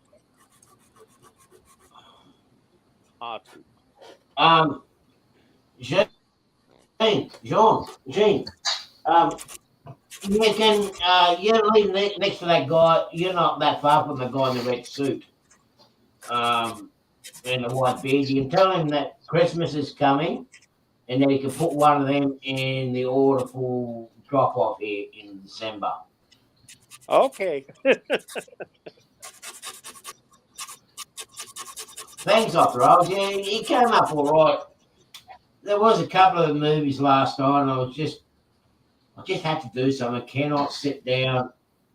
If I lay down on the lounge to watch a TV or a movie, I'll fall asleep. So I've got to sit up and do something, otherwise I'll just nod off. So I decided, no, I'm going to actually weather that one, detail that one, because that one's going to be floating around the layout during the construction and everything else. So, yeah, I've been meaning to do it for a while. There's a few other machines, there's a few scrapers and that I want to do up as well. That's going to be part of the soon. I do have some new ones, but they're packed away in the box. I'm not touching those ones because they are part of my caterpillar train where it's coming from the factory and you do to wherever. So, yeah. And Rich is working hard there as well, as per usually does. See, I'm doing what Daryl does. I mean, Richard does in front of the TV. Just do the modelling while always in the background. This is the only time of the week I get to do this stuff, so yeah. Well, that's why I've got all this here. I've got a bar over there, a wet bar over there. I've got the layout here. I've got 2 side areas I can work on trains. I got a TV right there, double monitors here. Yeah, this is a nice setup. The only problem is I never can talk myself into working. So where's this barbecue stove? Oh, that's up the stairs and outside. Oh, you didn't put that downstairs? No, you don't barbecue in the house. Are you mad? Well, how about a microwave? You put a microwave there? Isn't that the same? Microwave. You would take good steak or beef that you would grill and microwave it? Get up. No.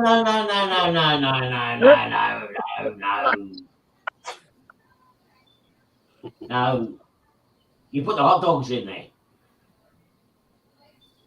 warm them up. You don't eat hot dogs and barbecue at the same time. Either you eat a barbecue with a good steak, a good ribeye, or you make hot dogs. But you don't Oh, mix. That's We make that's them all so you can have a little bit of everything. Come on, Dane. Come on. no. You take like a good plate of ribeyes and a good stash of barbecue sauce and some salad, and that's it. no, you can get a hot dog and grill it on the barbecue. You can get the hot dog, instead of boiling, you just put it on the grill. No. And you get it just right. You get that nice little crunchiness in it. It's really nice. Yeah. I know a sausage on the grill, but that's nothing. A steak on the grill, that's a thing to eat. No, a good bratwurst on the grill is good too. You see, we have to come up with an alternative. See, off the rails, he explained to our problem is we can't afford steak here in Australia. We've got to export it. Don't you have some very good kangaroo steaks? There hasn't been many kangaroos around my area lately. They're all gone. They're all disappeared. We haven't even had bats this year. Oh yeah, there's been bats around. Oh, they're at your place now, okay? Because they haven't been hanging around my place. Or they migrated to the United States to escape your abuse. Yeah. I used to have a fruit tree out the back, and they used to hang around, and but they cut the tree down, thank God, and now they just hang around the sky looking for the tree that used to be there. Yeah, well, see, I've only got well, they used to come around here, mainly because of banana trees, and I've got these trees at the back.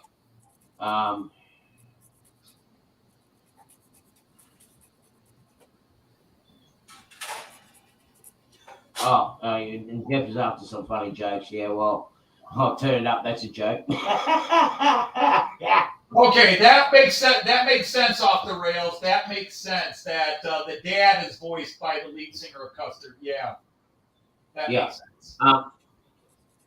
So we don't have. I mean, a steak is expensive, but way off the rails is even more expensive. But kangaroos, I don't know. I haven't seen much of them around my area. Bats, now I know where they are. They're all down Richard's place, which is good because they're not making a mess here.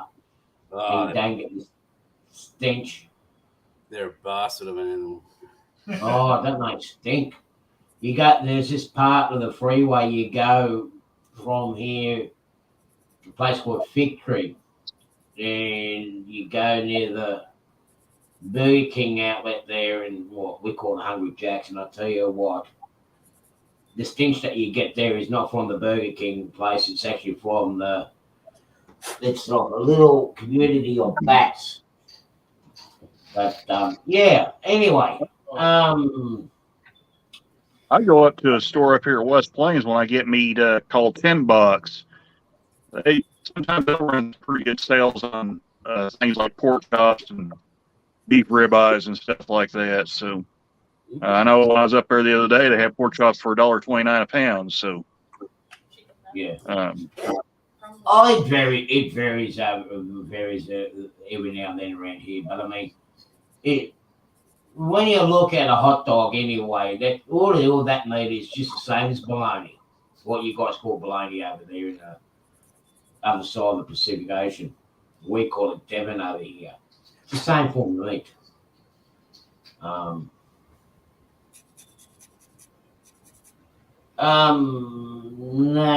Look, Dwight, kangaroo meat actually, believe it or not, is actually quite expensive. Even though there's a regular of it, it's actually quite expensive, and not everybody knows how to cook it. You can't overcook that meat. If you overcook it, it's too tough. It's too tough to eat. Most people know how to cook it, just don't know how to cook it right or well. Yes, yeah. Yeah, so hopefully everything's going to be cleaned out of my layout this week. So I now found my second most hated project on the layout, and that's taking rolling stock off. Oh, Yeah, yeah. Well, since I'm going to be doing some work, I want to pack most of the stuff away so they don't get damaged. You know how things get damaged and dusted and everything else. So I'm going to take a lot of that off. I'm going to keep probably a couple of carriages and an engine. And this guy here, is that what you're after there? Let me get you up there. no, I'm just saying this is my project. Is I have been working on the Fowler car system, and I've got some more stuff coming in from a shop in Texas. But one of the little problems they created is that they redesigned the bus stop system. Here's the old. It's one piece. Yeah. The new part is two piece, but if I can overlay, I'll show you both sides. I talked about this on my live stream yesterday. First of all, if I line them up equally, you can see the hole is off. It's about half an inch to an inch. Oh, yeah, yeah. I have to re-drill. But also, if I flip it around, the way it sits in, you can see that it comes out longer before it curves back into the road. And this, I designed my bus stop, my bus station, accurate to the actual Delmenhorst bus station.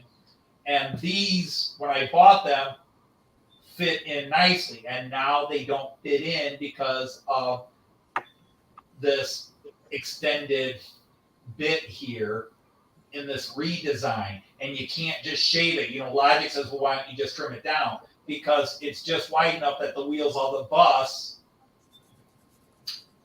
would go. If I shave this down to the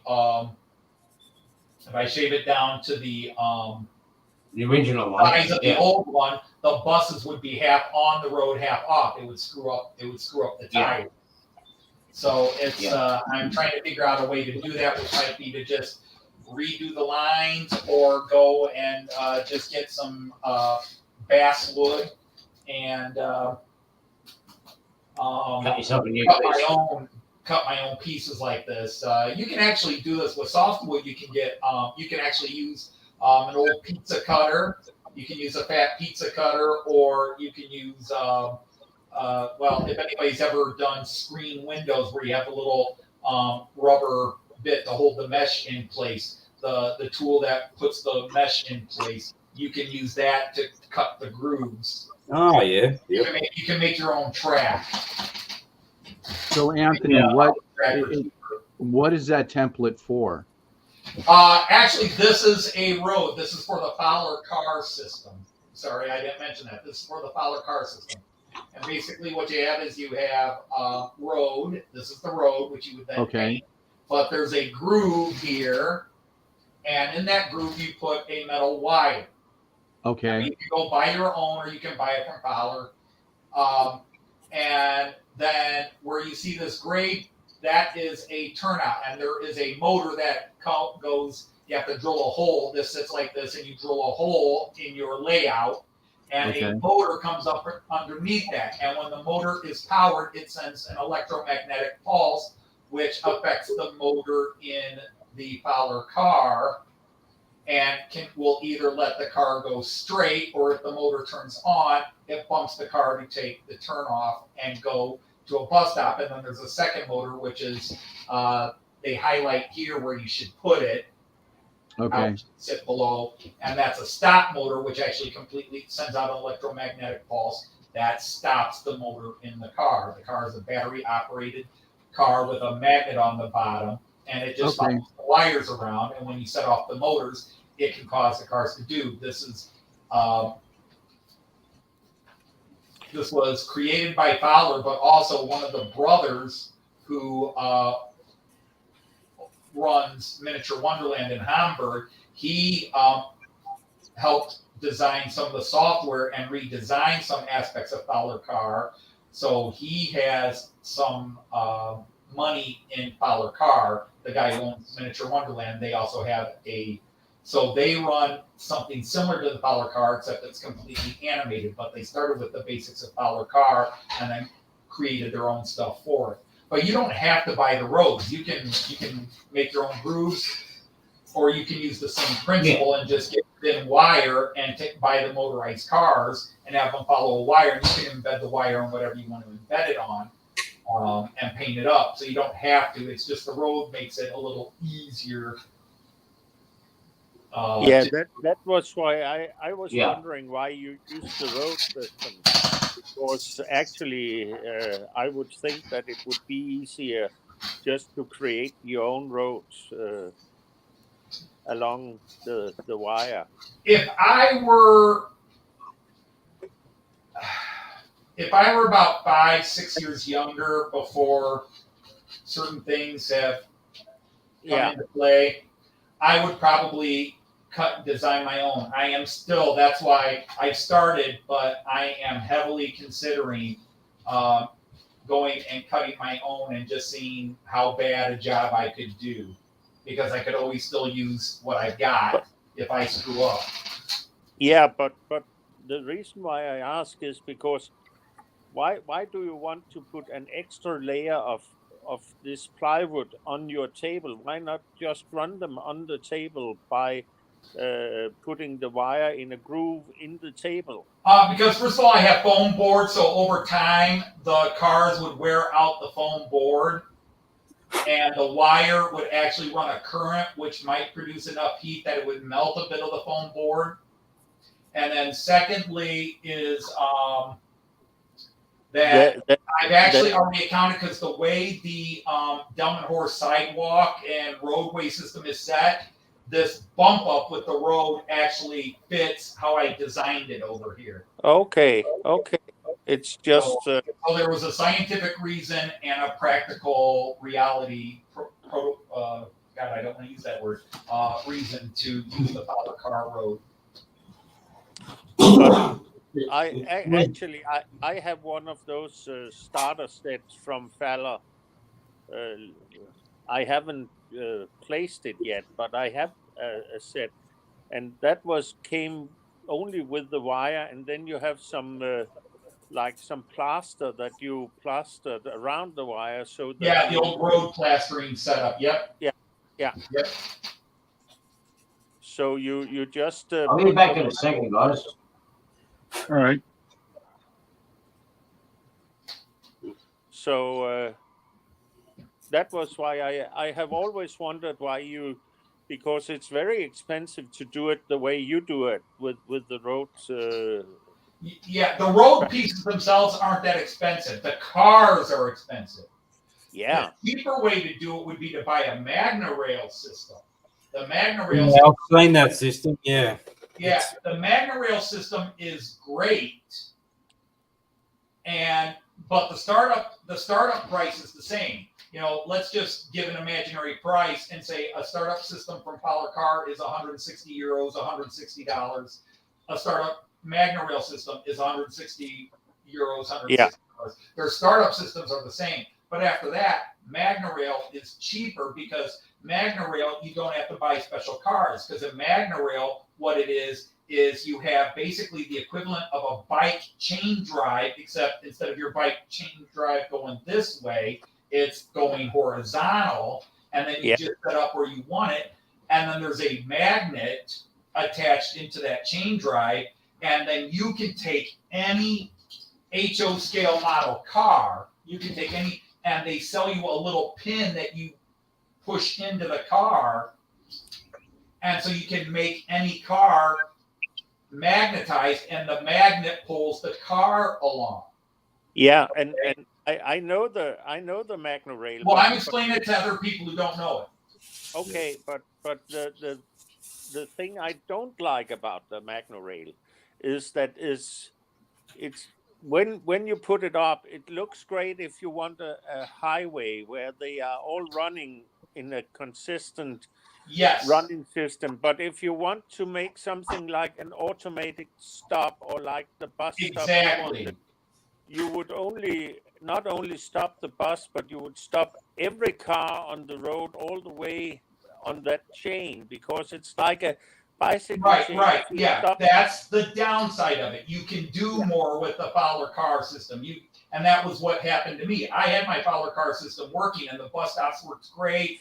The cars kept going through, and the buses would pull into the stop when you activated it. And I had it set up where like my wife or my kids could just activate it.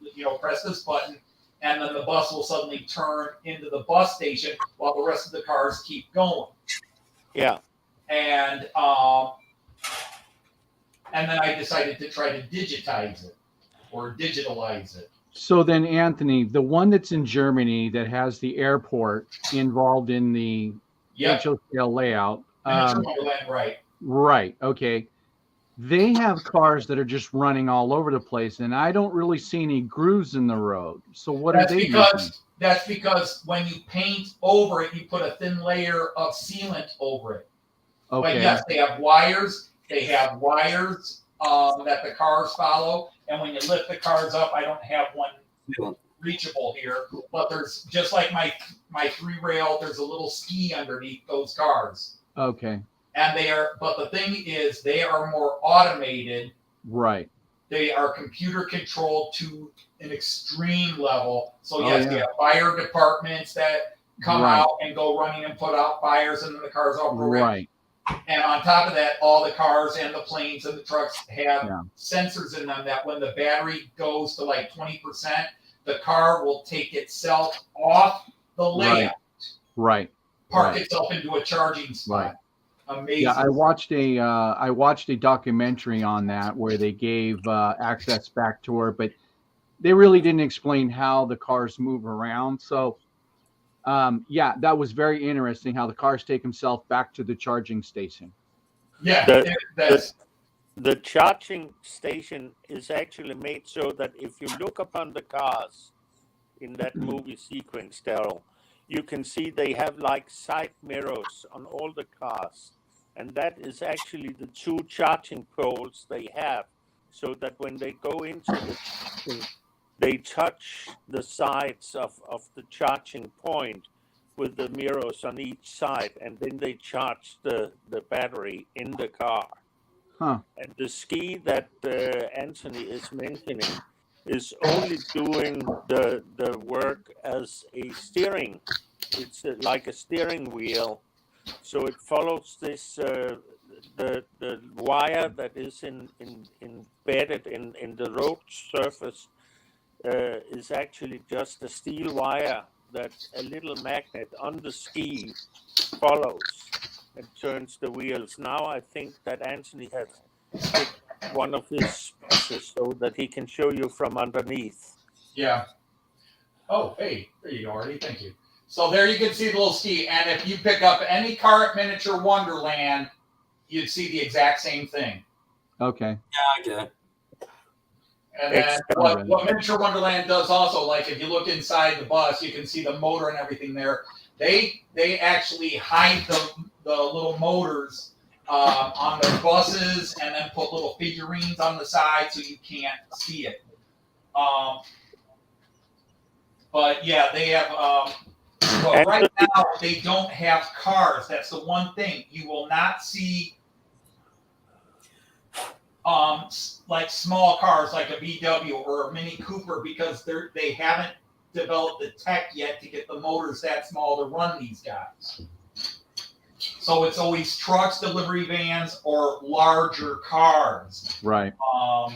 But they haven't got the tech yet to do. Show me that bus again. Show us that bus again. Yeah. And so. And turn it okay, to the bus. Show me the front of the bus. The front, the actual front. The front? Yeah, no, that's not mine. Yeah, that's not mine. No. Yeah. I'm just wondering because you got my railjet and that looks like my missing bus. Yeah, Artie, I have everything of yours. Isn't that amazing how I have everything of yours, Artie? Isn't it just amazing? But I found my missing ones. But that's not quite my missing bus. At least I'm taking the label off of the destination. Hey, Richard, are there any red buses in Australia? Oh, probably. Probably. There but is not- there is in don't know Sydney. for sure. The last red bus was just left Australia and is standing on your table, Anthony. What's that? The last red bus has just left Australia and standing on your table, Anthony. I guess so. I am that master of thief that I can get to Australia and steal model trains and toy buses from Artie. If I were that good, I think I'd be stealing something else. Oh, Who says you haven't? Dude, I live in Toledo, Ohio in a 2-bedroom, 1-bath house. Yeah, but that's just a disguise. That's just a disguise. It's one hell of a disguise for a long time. Yeah, I The only evidence of wasting money would have been my 73 Charger I had for years and years. Ooh. Yeah. I know a bloke who's got one here in Australia. G'day, Mark West. How you doing, buddy? American Dodge Charger. Welcome But, here. Yeah, Dodge Charger, yeah. Anthony, I have a question for you.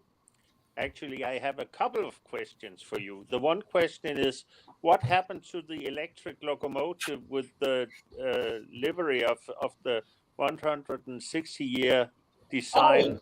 That is in a box for the last 6 months, waiting for me to send it off to get fixed. Okay, so it's still not fixed. It's still not fixed because, I have to send it to a place in Virginia. And if I had sent it, I would have had it back by now. But I just keep forgetting.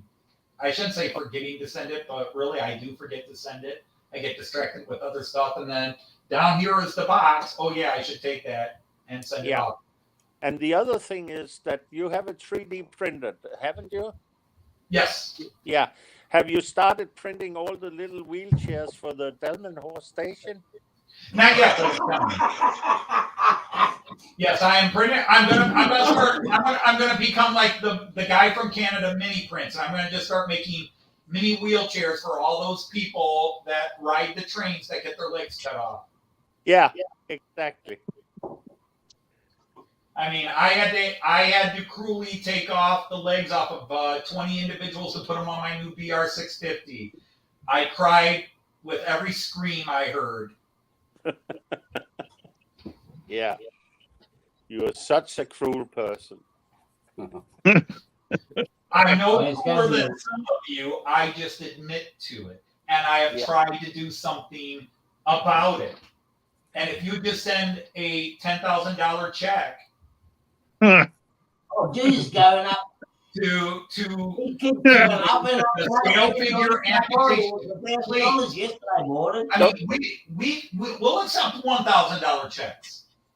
We'll accept $1,000 donations, but we prefer 10. And if you would just make that out to the Scale Figure Amputation Prevention Society, you two can be saps like us. Then it went to $10. Then it went to $100. Then it went to $1,000. Now it's 10,000. What's it going to be next week? 100,000. Tuesday. I actually like. I saw a video from Artie where there was an injured little scale figure that pleaded for not having her legs amputated. So even in Australia, they have heard about you, Anthony. Even in Australia, yeah. Oh, yeah. Oh, man. Oh, now yeah, I heard about it. Oh, now we are going to hear the screams again. He's finding a figure to do an amputation. Oh, that cruel man. Yeah. Oh, yeah. And he is enjoying it. Look at that. Don't make me do it, man! Don't make me do it! Don't make me do it! I'll cut his legs off, I'll cut his legs off! Call the cops and send them to Toledo, Ohio. He's Yeah, it's usually all right. We- Where's the phone number? we may have to censor this. This may get already demonetized. I think so. Yeah. I think we. He is Keep demonetized. it in He doesn't there. have 1,000 subscribers. Hey, That one. That. here's a pun for you. I got the cops in the palm of my hands. yeah. Call the cops. It's a bit far out of his jurisdiction, I think. I think it's gone too far west. It's gone too far west. That's out of his jurisdiction. I got a bunch of cars that need passengers. I've got the 2 new cars on the red Regio Bond that need passengers on it, and then my EC needs passengers. That's 7 cars that need passengers. My IC has 8 cars that needs passengers on it. My Railjet actually needs passengers on it, but the windows are so dark, even though they light up, that's not worth putting them on. Yeah, they do. They do make passengers without legs. And companies like Chrysler, Nock, and Bush and that do make figurines that come with the legs already cut off. So they do it for you. But it's expensive. To put passengers on trains, unless they're really bright, big windows, I buy those Get 200 for $5 from China. Yeah. And if I need to, I'll touch up the paint. But yes, just cut off the legs, and stick them in. Because for the most part, now you can buy HO figures and put them on double scale trains, and you often don't have to cut their legs off. There are a couple of models where they do actually make the seats high enough that you don't have to cut the legs off. But overall, most passenger vehicles, I think anybody who does passenger trains, it's something we do. We have to cut the legs off to fit the people in the seats because they raise the floors to get all the crap underneath. The weights, the wiring, if they're lit up cars or whatever, that all goes underneath. Gary, ask him what he does with the legs. He composts the legs. I donate them to science. I donate them to science for experimentation. Yeah. I'll listen on down the way.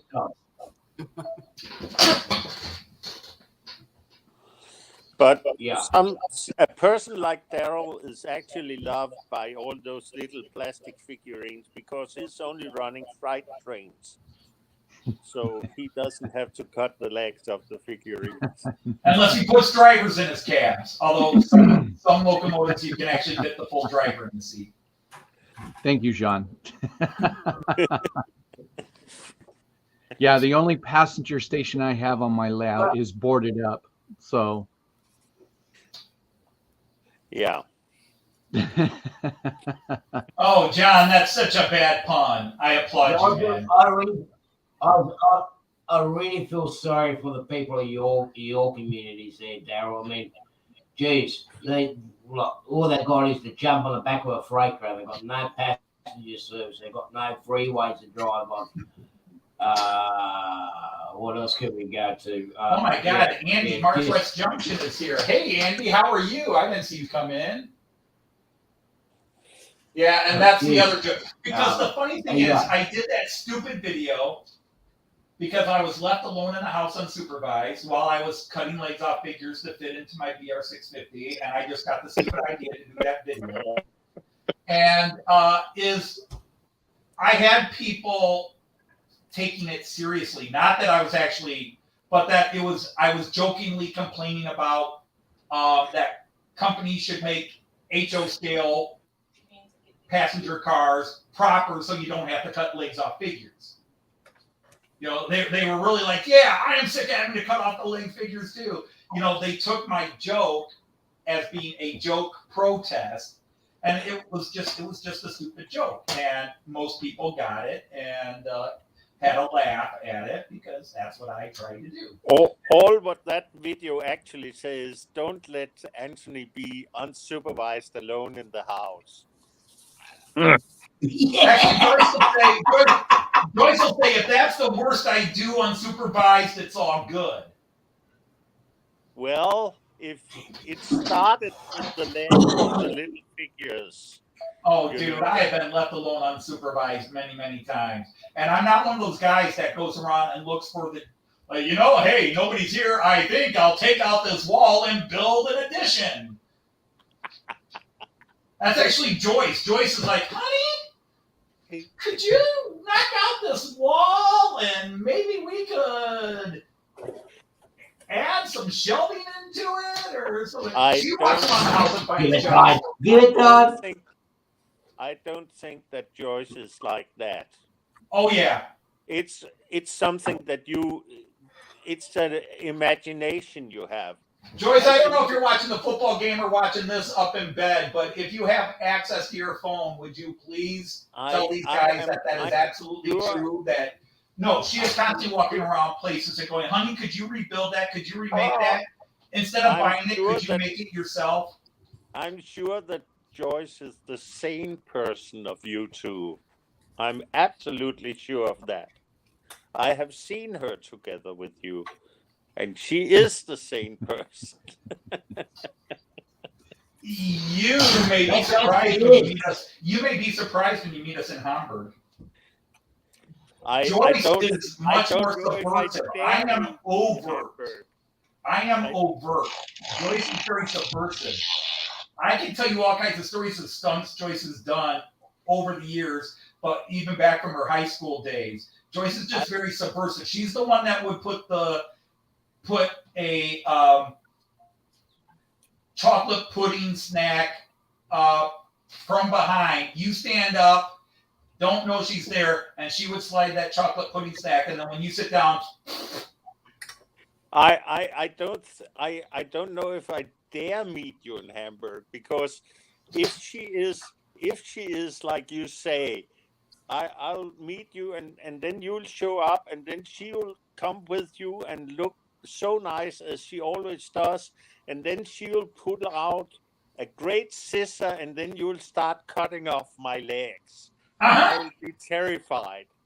Yeah, that's why, as much as you like Joyce, as much as people who watch our channel like Joyce, you got to be nice to me, because the one thing that'll get Joyce cutting off more, well, let's just say, you know how we call my American system third rail? Yeah. Third rail. Well, you're talking about cutting off two legs. Yeah. She'll cut off the third. Oh. That's third already. Okay, all right. We're gonna have to do something about this. We're gonna have to do something about this. Maybe I'll have to take the initiative and do something about this in the next couple of weeks. We can't leave this laying now. Yeah, we need a revolt against this. No, enough's enough of this cruelty. But at the end of the day, when you look at it, I mean, yeah, people do take it a bit of seriousness. But there are some people that sometimes you look at the figures and they go, I can't have, like when you do buy the figure sets and whatnot, they're all in the same pose. You can't always have this. Huh? What was that? Well, but Bugs Bunny always had a great line about life. Yeah, you can't always have the same pose in the carriages. It's good to swap them around, but yeah, I was just going to say Bugs Bunny always had a great line about life in one of the cartoons where he said, "You can't take life too seriously; you'll never get out of it alive." Right. So yeah, very, very true. The old Jim Morrison. No one here gets out alive. Life is 100% fatal. Yeah, where's my? Where's my president? Oh, here it is here. But so you were talking about your poor figures that don't have toilets. I'm more worried about if Archie is getting any more of those knock sets, with the sexy scenes, because all of a sudden his layout will be all with a lot of little people going around the layout. HO babies. But look at my toilets. At least they got bloody toilet seats and basin in that. I'm just. Wait, Artie, hold it still. Now, tilt it about 30 degrees up. Okay, there's a problem here, Artie. What? You were even nice enough to put doors, but there ain't nobody except olive oil squeezing through those two walls to get to those two toilets. You were meaner, Artie. You gave them toilets, but no way to get to them. Well, they can't. They go on their hands and knees. So this is basically the Sims 4 version of getting to the bathroom, where they take away all the doors and everything. You can't go into the bathroom. More space, otherwise they won't get to the toilets. That's correct. You cannot get. Even Cantonese, they could get in there. They'll stay there forever. Yeah, but at least they can get out of mine, even if it is on their hands and knees. Well, yeah, they have to crawl over the wall apparently, as long as the roof's off. Is that why you have that roof detachable? So every now and then they can crawl over the walls and get to the toilet. No, there is a tunnel underneath there. They can crawl in there. I'm saying I don't think they could fit through it. I'm calling your bluff. I'm saying go get a damn HO figure right now and see if they could actually tunnel through there. I'm a bit worried if you actually went in there and did your business, because I think eventually you would drown. It doesn't seem like there's any drain from it. Hey, off the rails. Hang on. Off the rails made a comment here. We don't cut their knees off. We cut them off below the knees. You got to have the knees going over the edge of the seat, so when somebody looks in the model, they would see the knees. Because in some cases, if you cut them off above, you always cut off. Do we have to even teach an amputation etiquette lesson here? You always cut off below the knees. Jeez, come on, people. And I'm the modeler who doesn't know anything. Come on. You can't buy that here. I'm sure if you look upon your figures, they are cut off, so it's only the torso and the head that is left and the arms. Well, you have amputated the whole leg. No. I only below the knees. We cut off below the knees so that they sit in their seat and there's just a little bit going over, so that when you look from the top, you can't necessarily tell their legs are missing. Yeah, but another thing is also with my toilet there, Eugene, is the toilet seats are down, so the female passengers can't complain that the toilet seats are up. Yeah. That's nice. So okay for everyone. But those are the female toilets. Let me go and try to find the male toilets. Hang on a minute. Yeah. So now this show is developing into this show has gone down the drain. This show is. It's definitely a lot of toilet. It's a lot of toilet humor here. What's going on? There's always toilet humor here. Don't you have a little outhouse on your layout? Nope, just trees. Okay.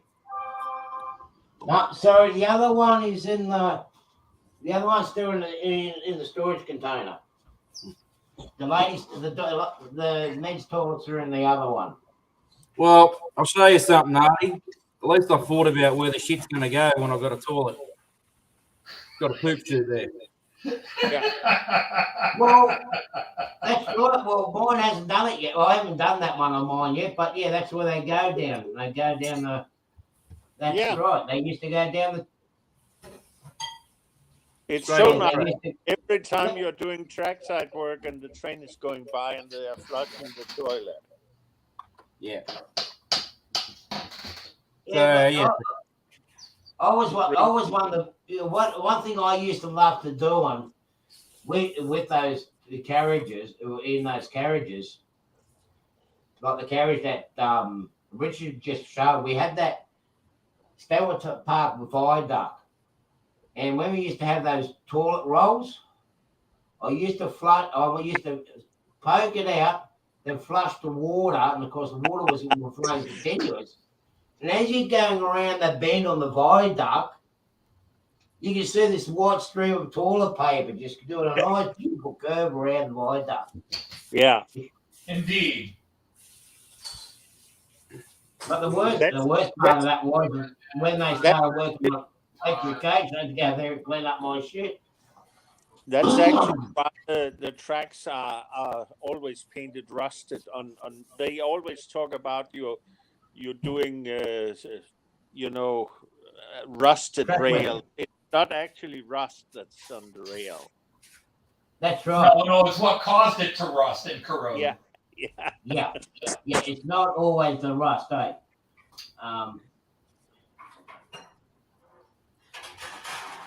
Shit, eh? Literally. Well, Artie, we seem to have had a crappy show again. Yeah. That's a normal show then. If it's got crap, it's normal. It's always a crappy show. It doesn't turn out to be real crappy at the end. It's just going to shit. Yeah. The difference was you had the one that was mother and son train rail fans name. I don't know if they're still here. They had to have run in terror if it's truly a mother and son because she had to be tuning. Oh, here's a nice happy little model train show, honey. Oh shit. Yeah. Okay. You're gonna have to start posting a little sign in your opening. 17 or older, NC-17. He has that. Does he? Did he? Don't Okay, put good. up that sign before Richard, you do not have a channel, do you? Right? You haven't got a channel you put your stuff on, have you? Not really, no. No, Mystic, no, he hasn't. He does have a YouTube page. Not YouTube, Facebook page. Yeah. He puts his stuff on time to time. Or you can see some of his work through. Oh, my brother's page, Cunawara Railroad. That's on Facebook. That's my brother's page. Yeah. Yeah, I don't really have my own sort of set channel or set page. I just, Hello, Nancy.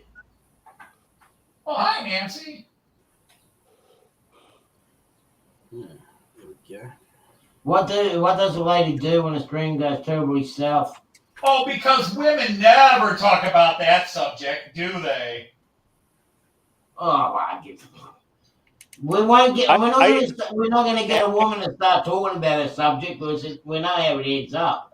I don't think he's here anymore, but I am, I'm still drinking some of my beverages out of my Foltz Bailey Model Railroad mug here that I was given by Rick himself. Yeah. You're special. What does he want from you? The favors I've had to do to get things, I tell you. Yeah. Well, you know what it's like, Nancy. My shows always. I don't even want to begin to tell you what I had to do to get on Allen's Dragon Junction shed. Well, Nancy, you know my show always goes to the crap, and then as bad as Rainbow Bells as well. So yeah, nice to see you, Nancy. But at least we men go alone to the bathroom. Bloody hell. Yeah, to the bathroom, but not to the pissoir. The pissoir. You don't go to the pissoir alone? No, you I'm stand. sorry, that's a stereotype. That's a stereotype you always do.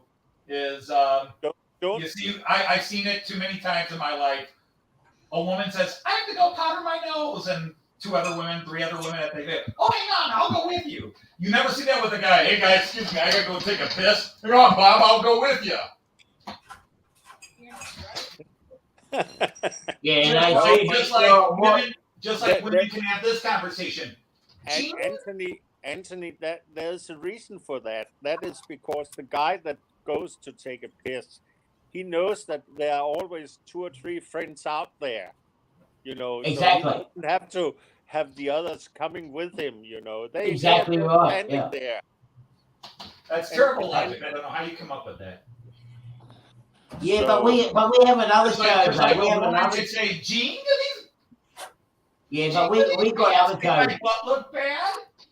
You never have a guy going, "Hey, Bob, How do these jeans look on my ass? Yeah, well, Yeah, that's not in that part of the world. But they do in Melbourne. They do in Melbourne. That's why Yes, they it go to depends on the Melbourne. kind of pub. I understand Yeah, that. yeah. Yeah, We- they do we- that in Melbourne. They don't do that up here. They do that in Melbourne. That's why they get them. Yeah, you got a question, Mystic. Go on. Go on. Ask away. Yeah, We might let's answer see, it. Mystic. What's your question?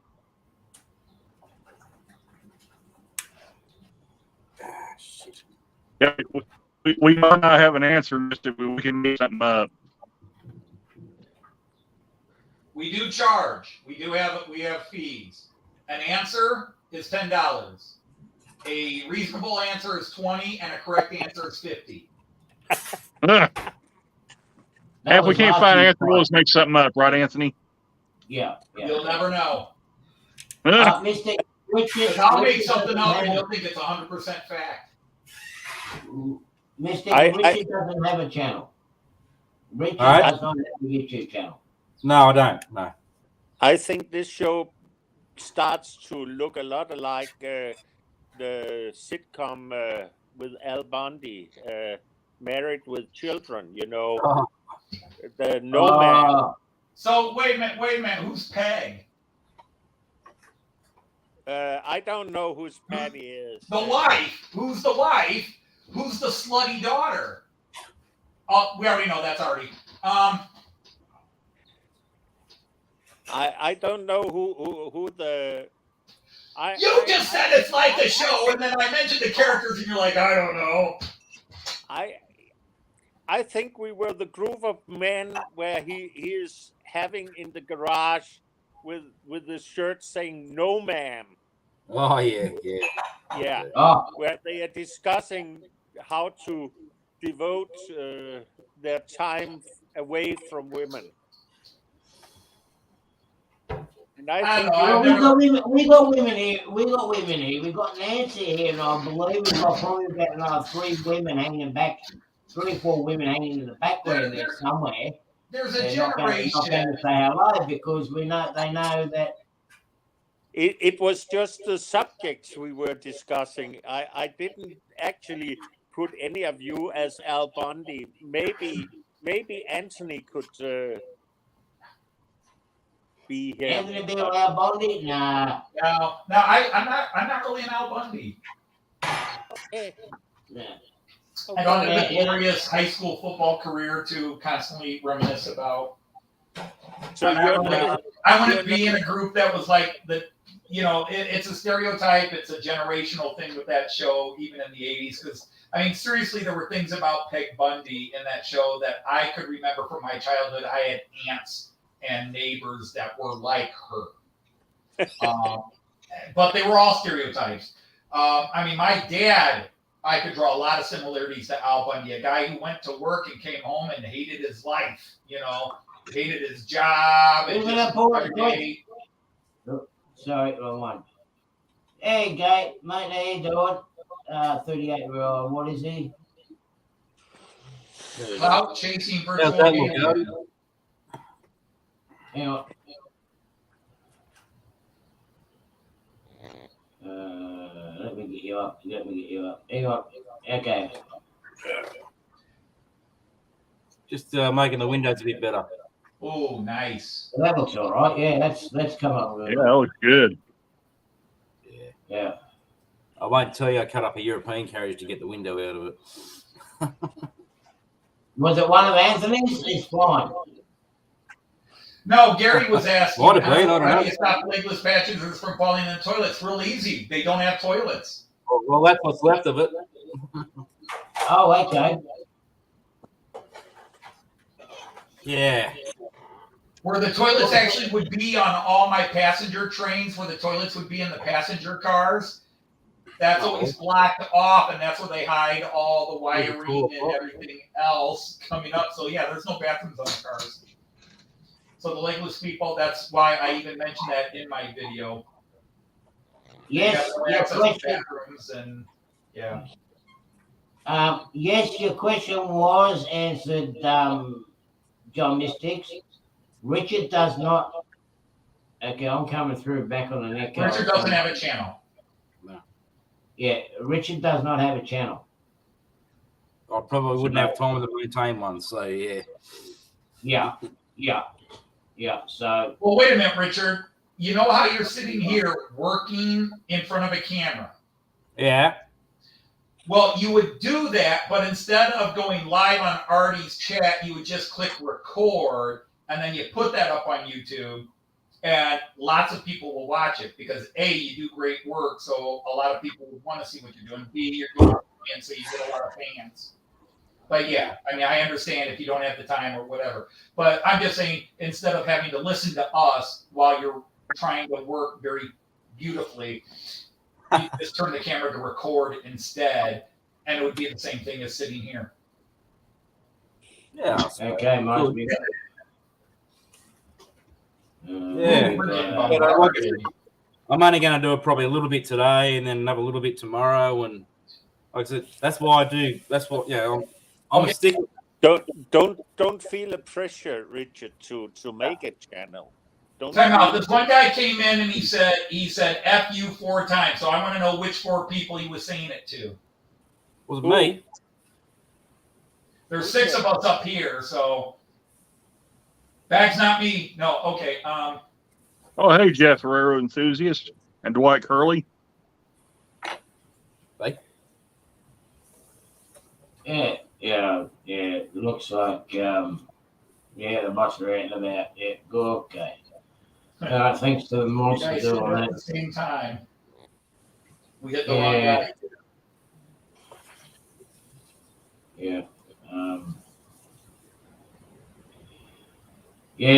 Well, anyway, I'm going to have to call it quits, mate. Oh, it's been a great show, my dear friends, and Right. Whoops. been a good show. And The wrong button there. So we are ending it now. Oh, hey, Artie. Yeah. Have you had a chance? Yeah, to, I'm gonna have to go try to get some sleep anyway. So Just hang on the side there for a minute. Richard, we'll chat in a sec. Oh yeah, cool. No worries, man. Yeah, no drums. Just give us a sec. I'm just going to sign off here for a minute. Guys and girls, thank you very much for joining my channel again. There's going to be a couple of things I need to get done, plus the worms are biting at the moment. And I will see you guys next week. I don't know whether it's going to be here or whether I'm going to get up to Goulburn. I'm hoping that I'll do. But we'll see what happens. So, okay, ladies and gentlemen, we'll see you all next week. see you guys. Take care, all. Yeah, bye. All right, take care. Yeah. Thanks, Artie. See you guys. See ya. Wow, that's an